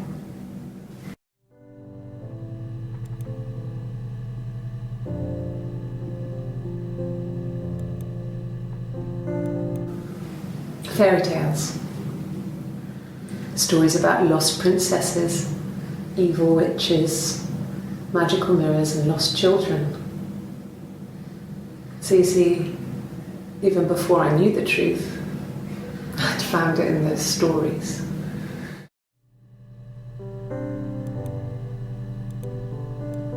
And the Glaziers. I worked there some weekends and Simon had a part-time job there too. That was Eric's generosity. He was always good at helping out other people's children. Simon was quiet, more thoughtful than the other boys. Even then, he had a sense of craftsmanship. Wasn't always rushing stuff. Boys that age are just running around like headless chickens most of the time. You know? Plus, he had that look. He looked like a fairy tale prince from one of my books.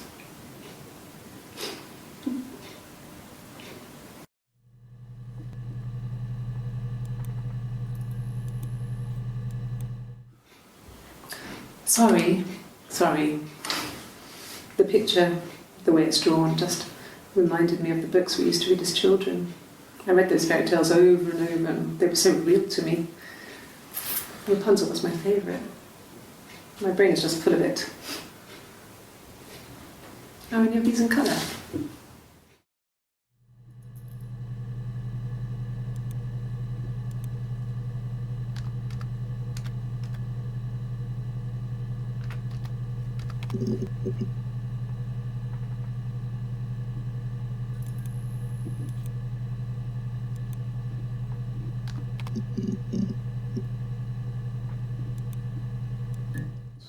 Did I pass? Sorry, I messed it up with all that Rapunzel stuff. Do you need me to do that card again?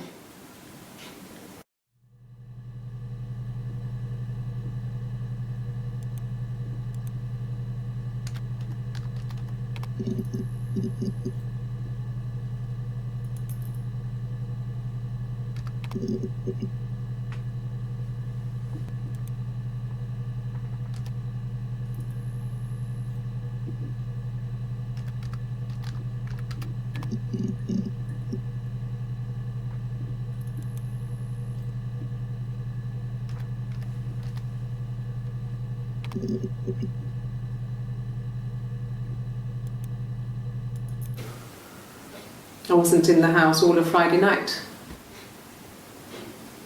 After the argument, after Simon left, I left too. I was upset and I wanted to get away, so I took the car.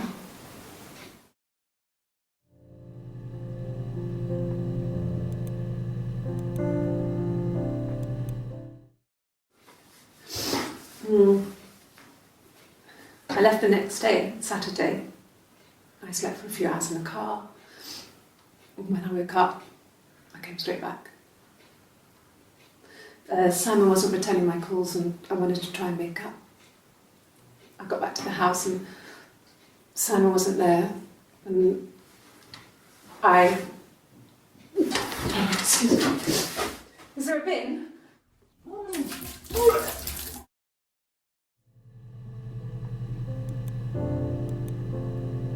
Yeah, I pulled over and slept in the car. This was just by the side of the road. I was exhausted.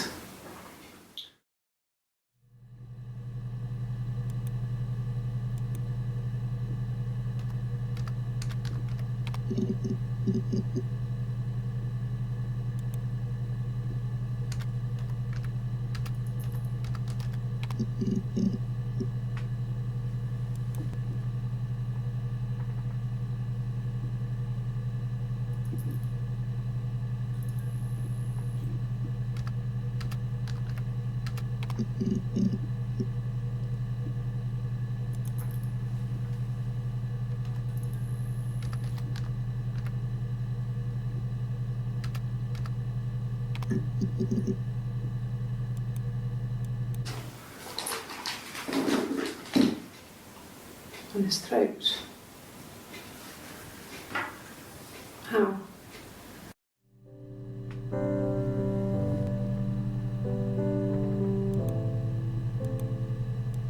Like I said before, it was 3, something like that. I walked in, saw Simon. He was on the floor of the living room. His throat had been cut.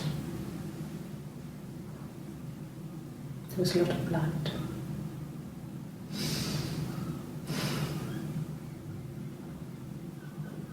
Yeah, he was dead.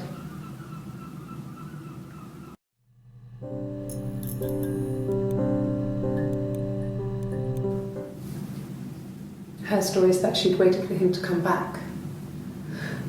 She put on my wig, some of my clothes, pretended to be me. They talked.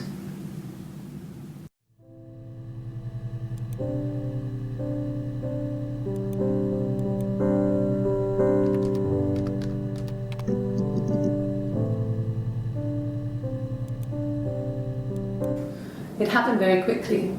We hardly had to talk to each other. We agreed almost silently.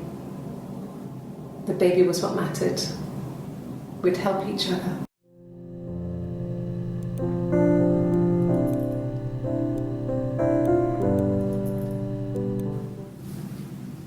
Her story is that she'd waited for him to come back.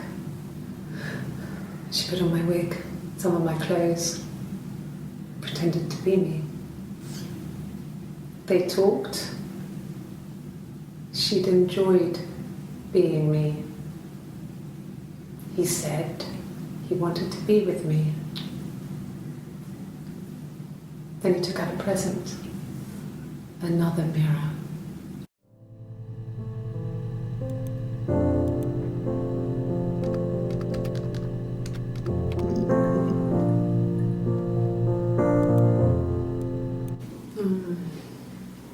About 8 years back, it was a present to myself.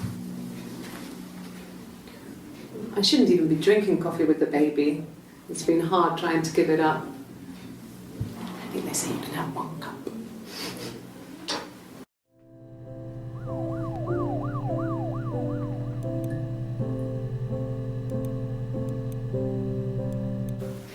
It was my birthday, like you said. We were going to have a meal at home. We had our meal. He gave me his present. I guess I didn't like the present.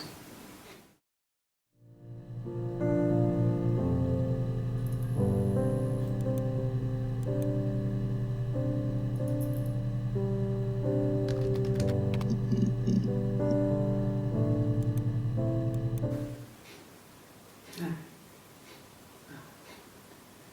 The whole thing was wrong. The bags, I think they were from our kitchen, you can probably check that. We never go into the cellar. It's just a place we put things we don't need. Dad used to grow mushrooms there. The bags were taped up. I think it was parcel tape, but I think it was ours.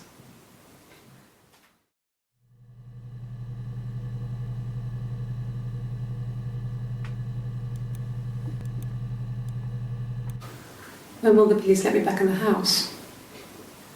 And they let me take a bag of clothes with me, but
I thought it made me sound suspicious. It's not a normal thing to do, to drive to the other end of the country. I wanted to keep it simple. I know it was stupid not to tell you everything. Saying I spent the night in Glasgow when my husband went missing, I thought it would, distract you from what was important. It's different now. Now he's...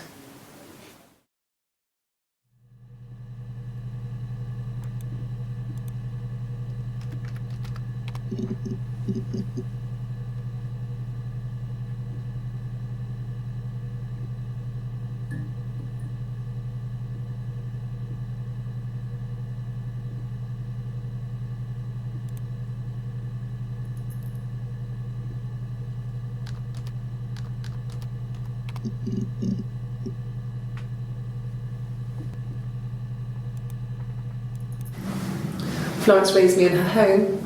I never left it. She kept me out of sight. It wasn't odd for people to see a midwife with a baby, carrying in supplies, washing nappies, that sort of thing. I never knew any different. I grew up looking out of my window and seeing her across the road. I thought it was like a reflection in the mirror. She was me.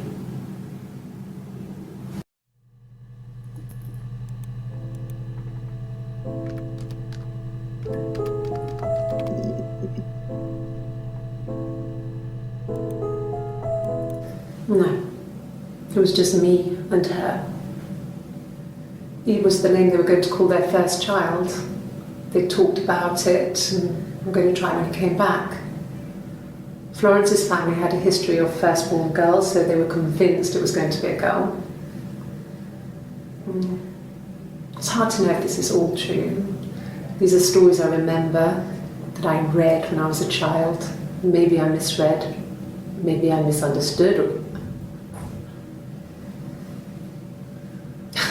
Sometimes it's hard to remember what happened last week.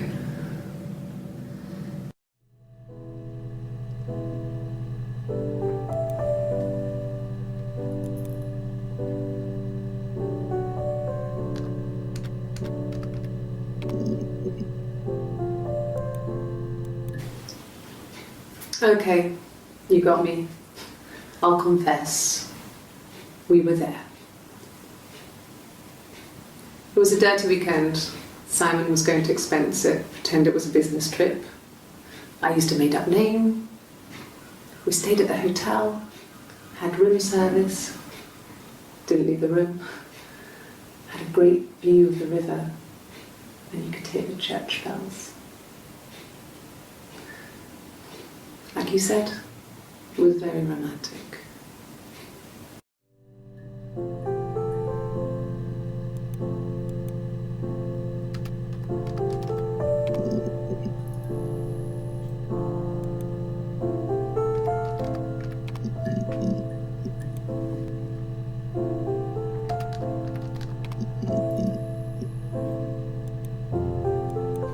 Good, happy. I mean, ups and downs like any couple, I guess, but we've been married for over 10 years.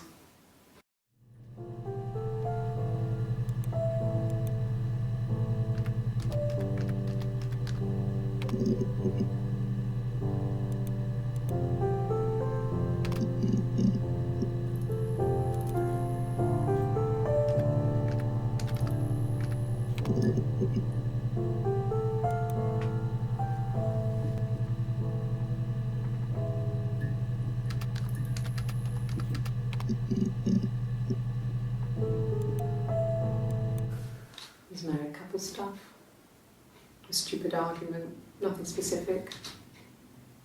No one knows how to push your buttons better than those you're close to.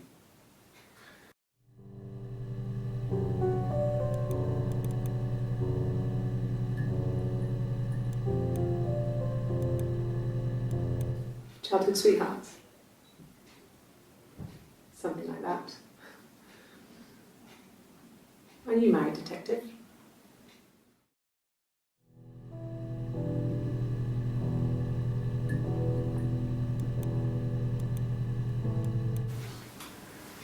When you've been married for 10 years, stuff accumulates. We could argue about anything.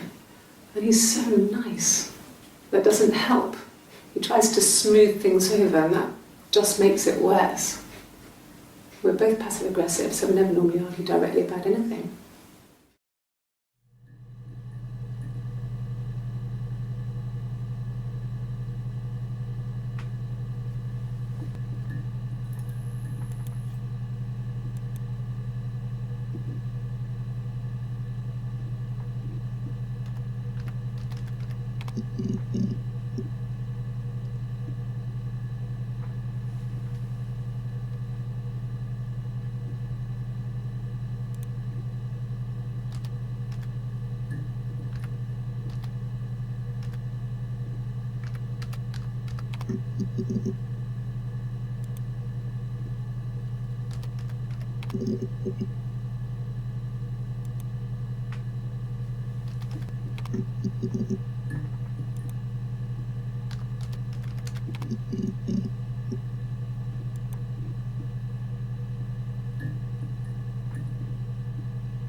They said it was food poisoning.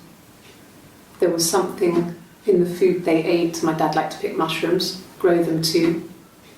They said it was the mushrooms. It was hard to believe. Death caps. They have a skirt around the cap. My dad taught me that. But, the police had no reason to think it was suspicious. They lived alone, and no one had any reason to hurt them.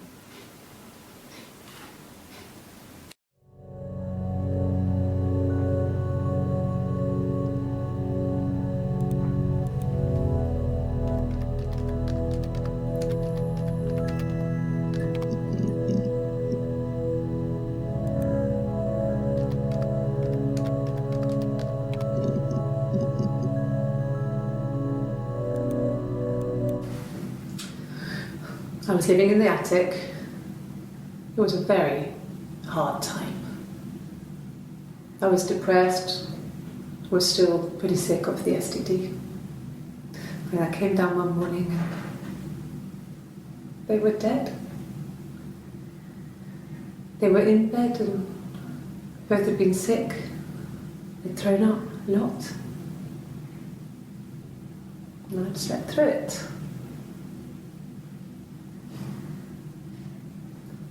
The police said it was the mushrooms they ate. Dad was a mushroom expert. I mean, he used to take us picking with him and he taught us how to recognise them. And there's no way you would have picked death caps.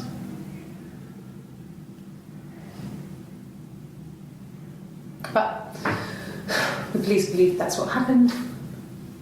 They never even looked in the attic.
Thanks. Please find Simon. I love him so much.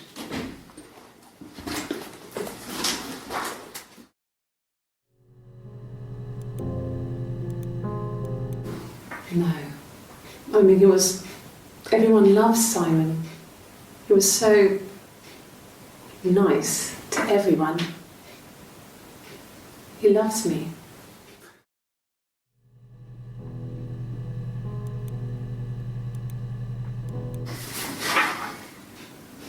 Cute. You must love them very much. What ages are they?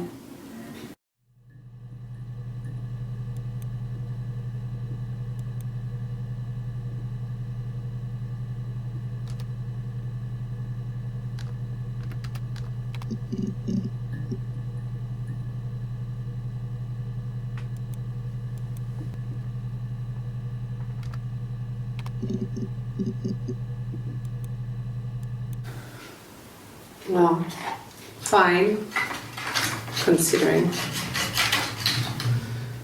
I got back into the house today, and that was weird, knowing your people had been there through my things. It's like I'd been burgled. I mean, worse, obviously. I don't know. I haven't looked in the cellar yet. They sent a cleaner in. As good as new, he said. But they had to throw some stuff out. Couldn't get the blood out. And I'm still waiting to hear from the coroner so we can get a date set for the funeral. It's going to be a cremation. So,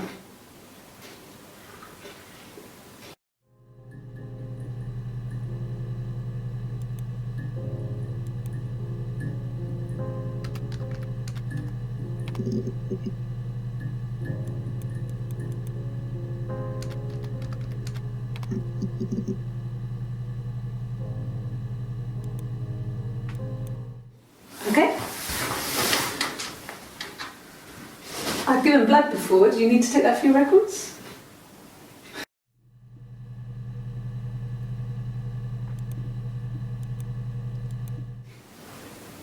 Nothing like this has ever happened to me before. The blood. It's probably the worst thing that's ever happened to me.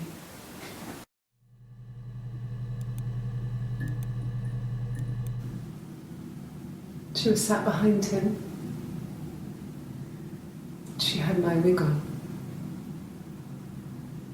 And she'd been there all day.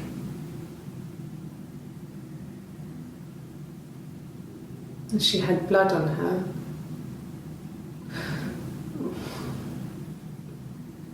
And she was in shock.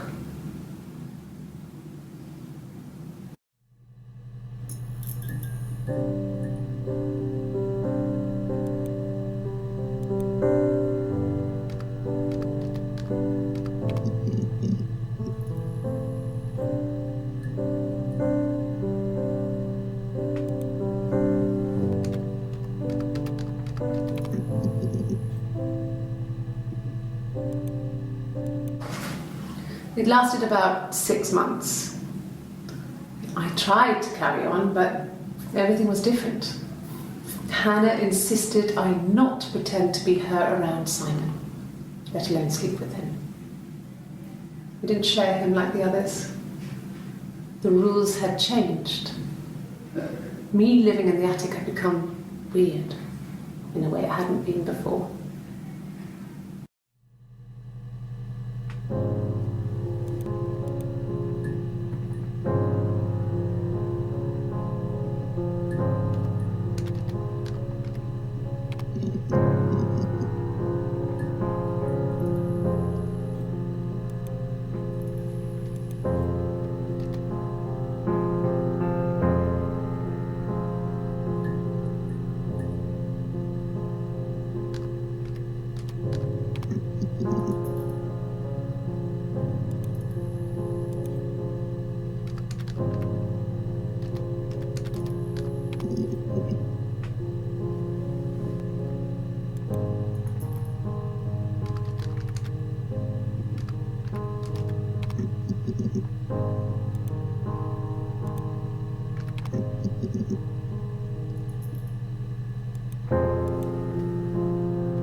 I've never taken a lie detector test before.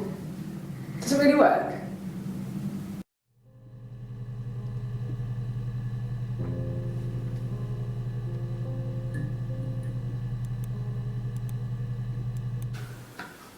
Well, a week or so ago. It would have been the Saturday before my birthday. You know, I get like that on the weekends, have a lie-in, then want to get up and blitz the house.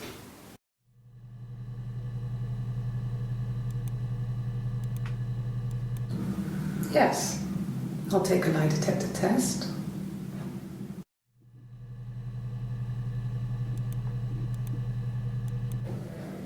My name. That was the only question I failed. Your lie detector works.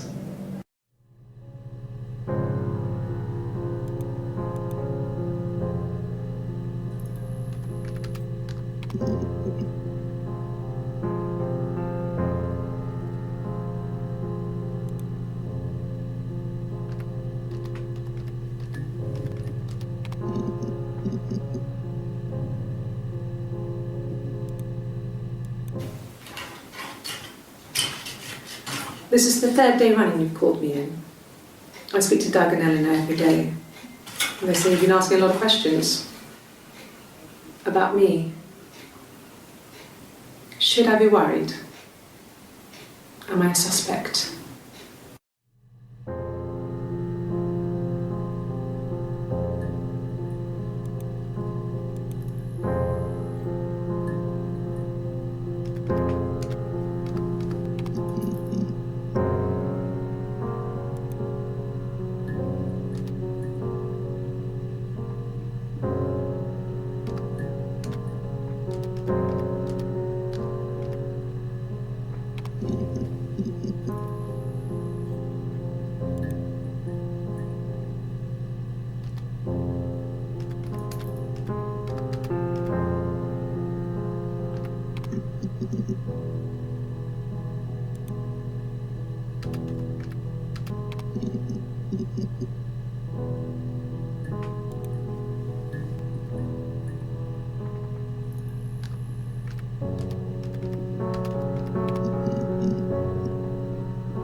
I sleep on the right side of the bed as you come in from the door. You can tell because I have two pillows and he just has one.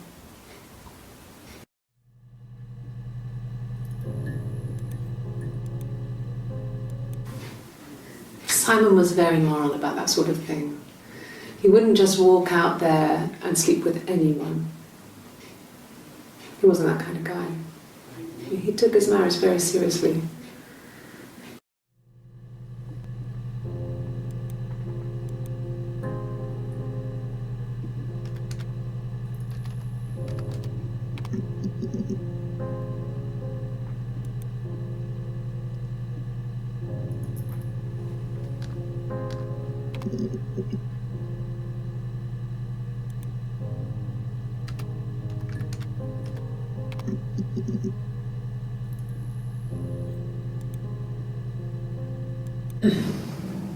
Yes. The first time we saw each other, it was strange. We both realised at the same moment, I think. We must have seen each other before, but there was this instant when we first realised it wasn't a reflection. The reflection was staring back. I think I was 5. It was my birthday. My reflection was wearing a party hat and waving. I knew what party hats were from books. And it suddenly occurred to me, today must be my birthday. I waved back and we just spent ages waving at each other and copying each other's movements.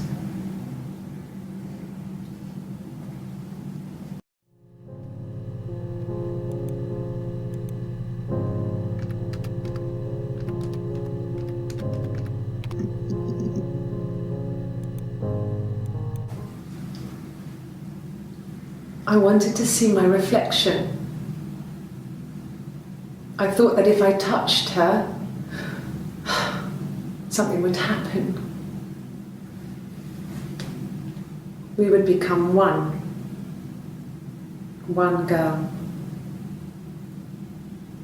The fairy tale was over, the witch was dead, and I'd be restored to my rightful place.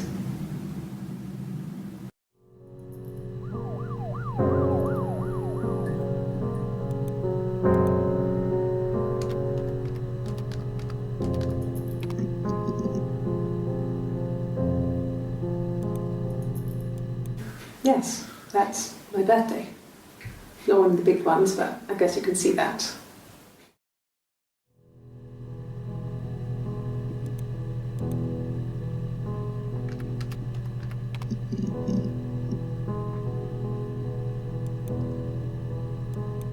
Suicide? No. I mean, he would never do anything like that. He is not the kind of person to do anything like that. I mean, to hurt himself? No.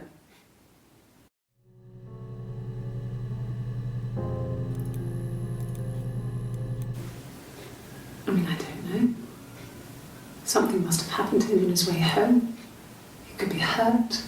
I mean, why hasn't he phoned? I don't know.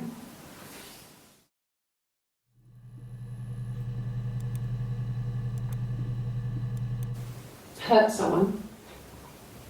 Yes. But everyone thinks that from time to time, right? You just want to lash out.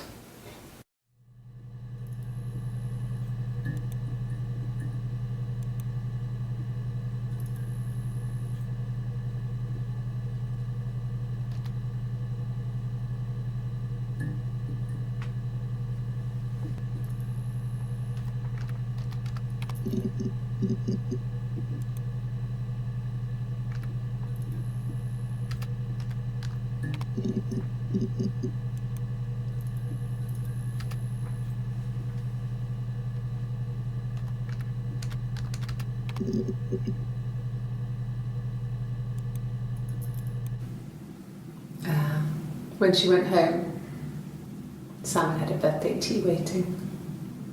Afterwards, she told Simon about me, told him I was pregnant. She wanted me to move in with them, this sister he didn't know she had.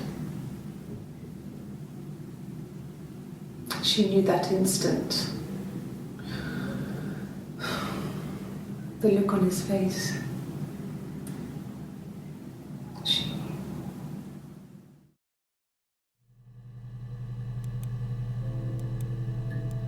She sent him out the house, kicked him out, called me up, crying, and I went round.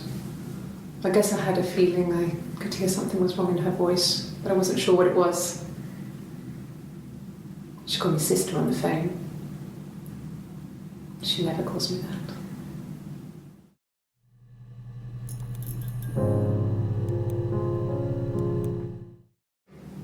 My sister is gone. And she's never coming back.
Then she told me she wanted to help more.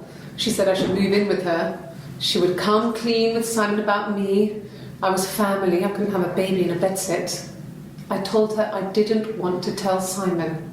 Told her to wait for the time being.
Sure, yes, of course, if that would help.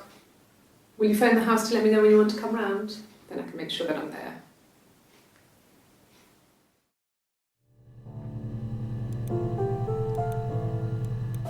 At the time they said it was poison, food poisoning. I mean, I felt so guilty. If I'd still been at home, maybe I could have done something. I don't know.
I mean, what if they were crazy?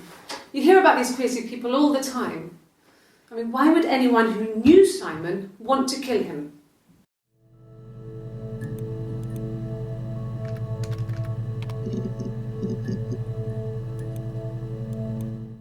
No.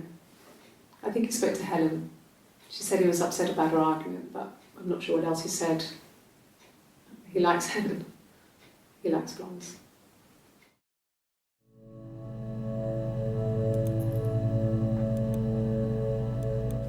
No. I'm not sure what strange would be, but he hasn't been acting odd. He's been busy at work, but nothing too stressful.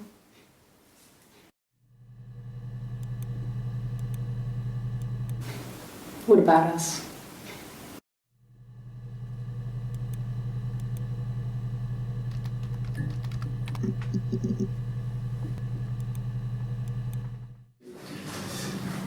This is a nicer room. Is this where you take people when it's time to arrest them?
I haven't been into work.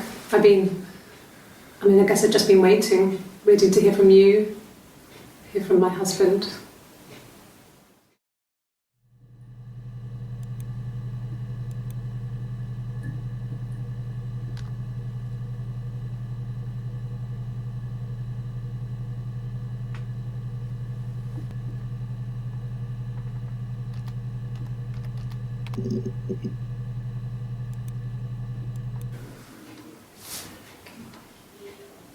Well,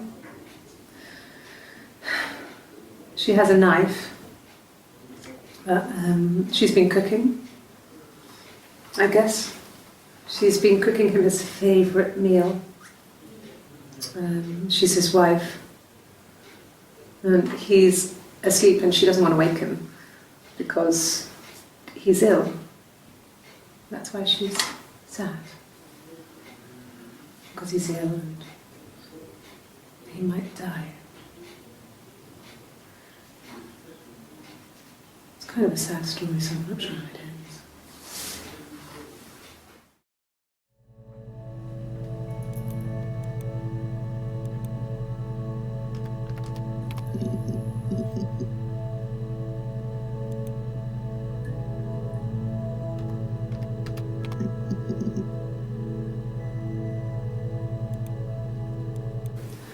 No, he was as shy as me. I asked a friend to ask him out for me. We had our first date at the Odeon in North End. We went to see Risky Business. I had on my one best dress. Simon paid, and he bought me a whisper, and I was worried about getting chocolate on my teeth.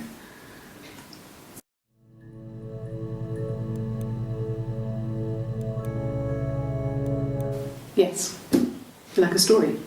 A beginning, a middle, and an end.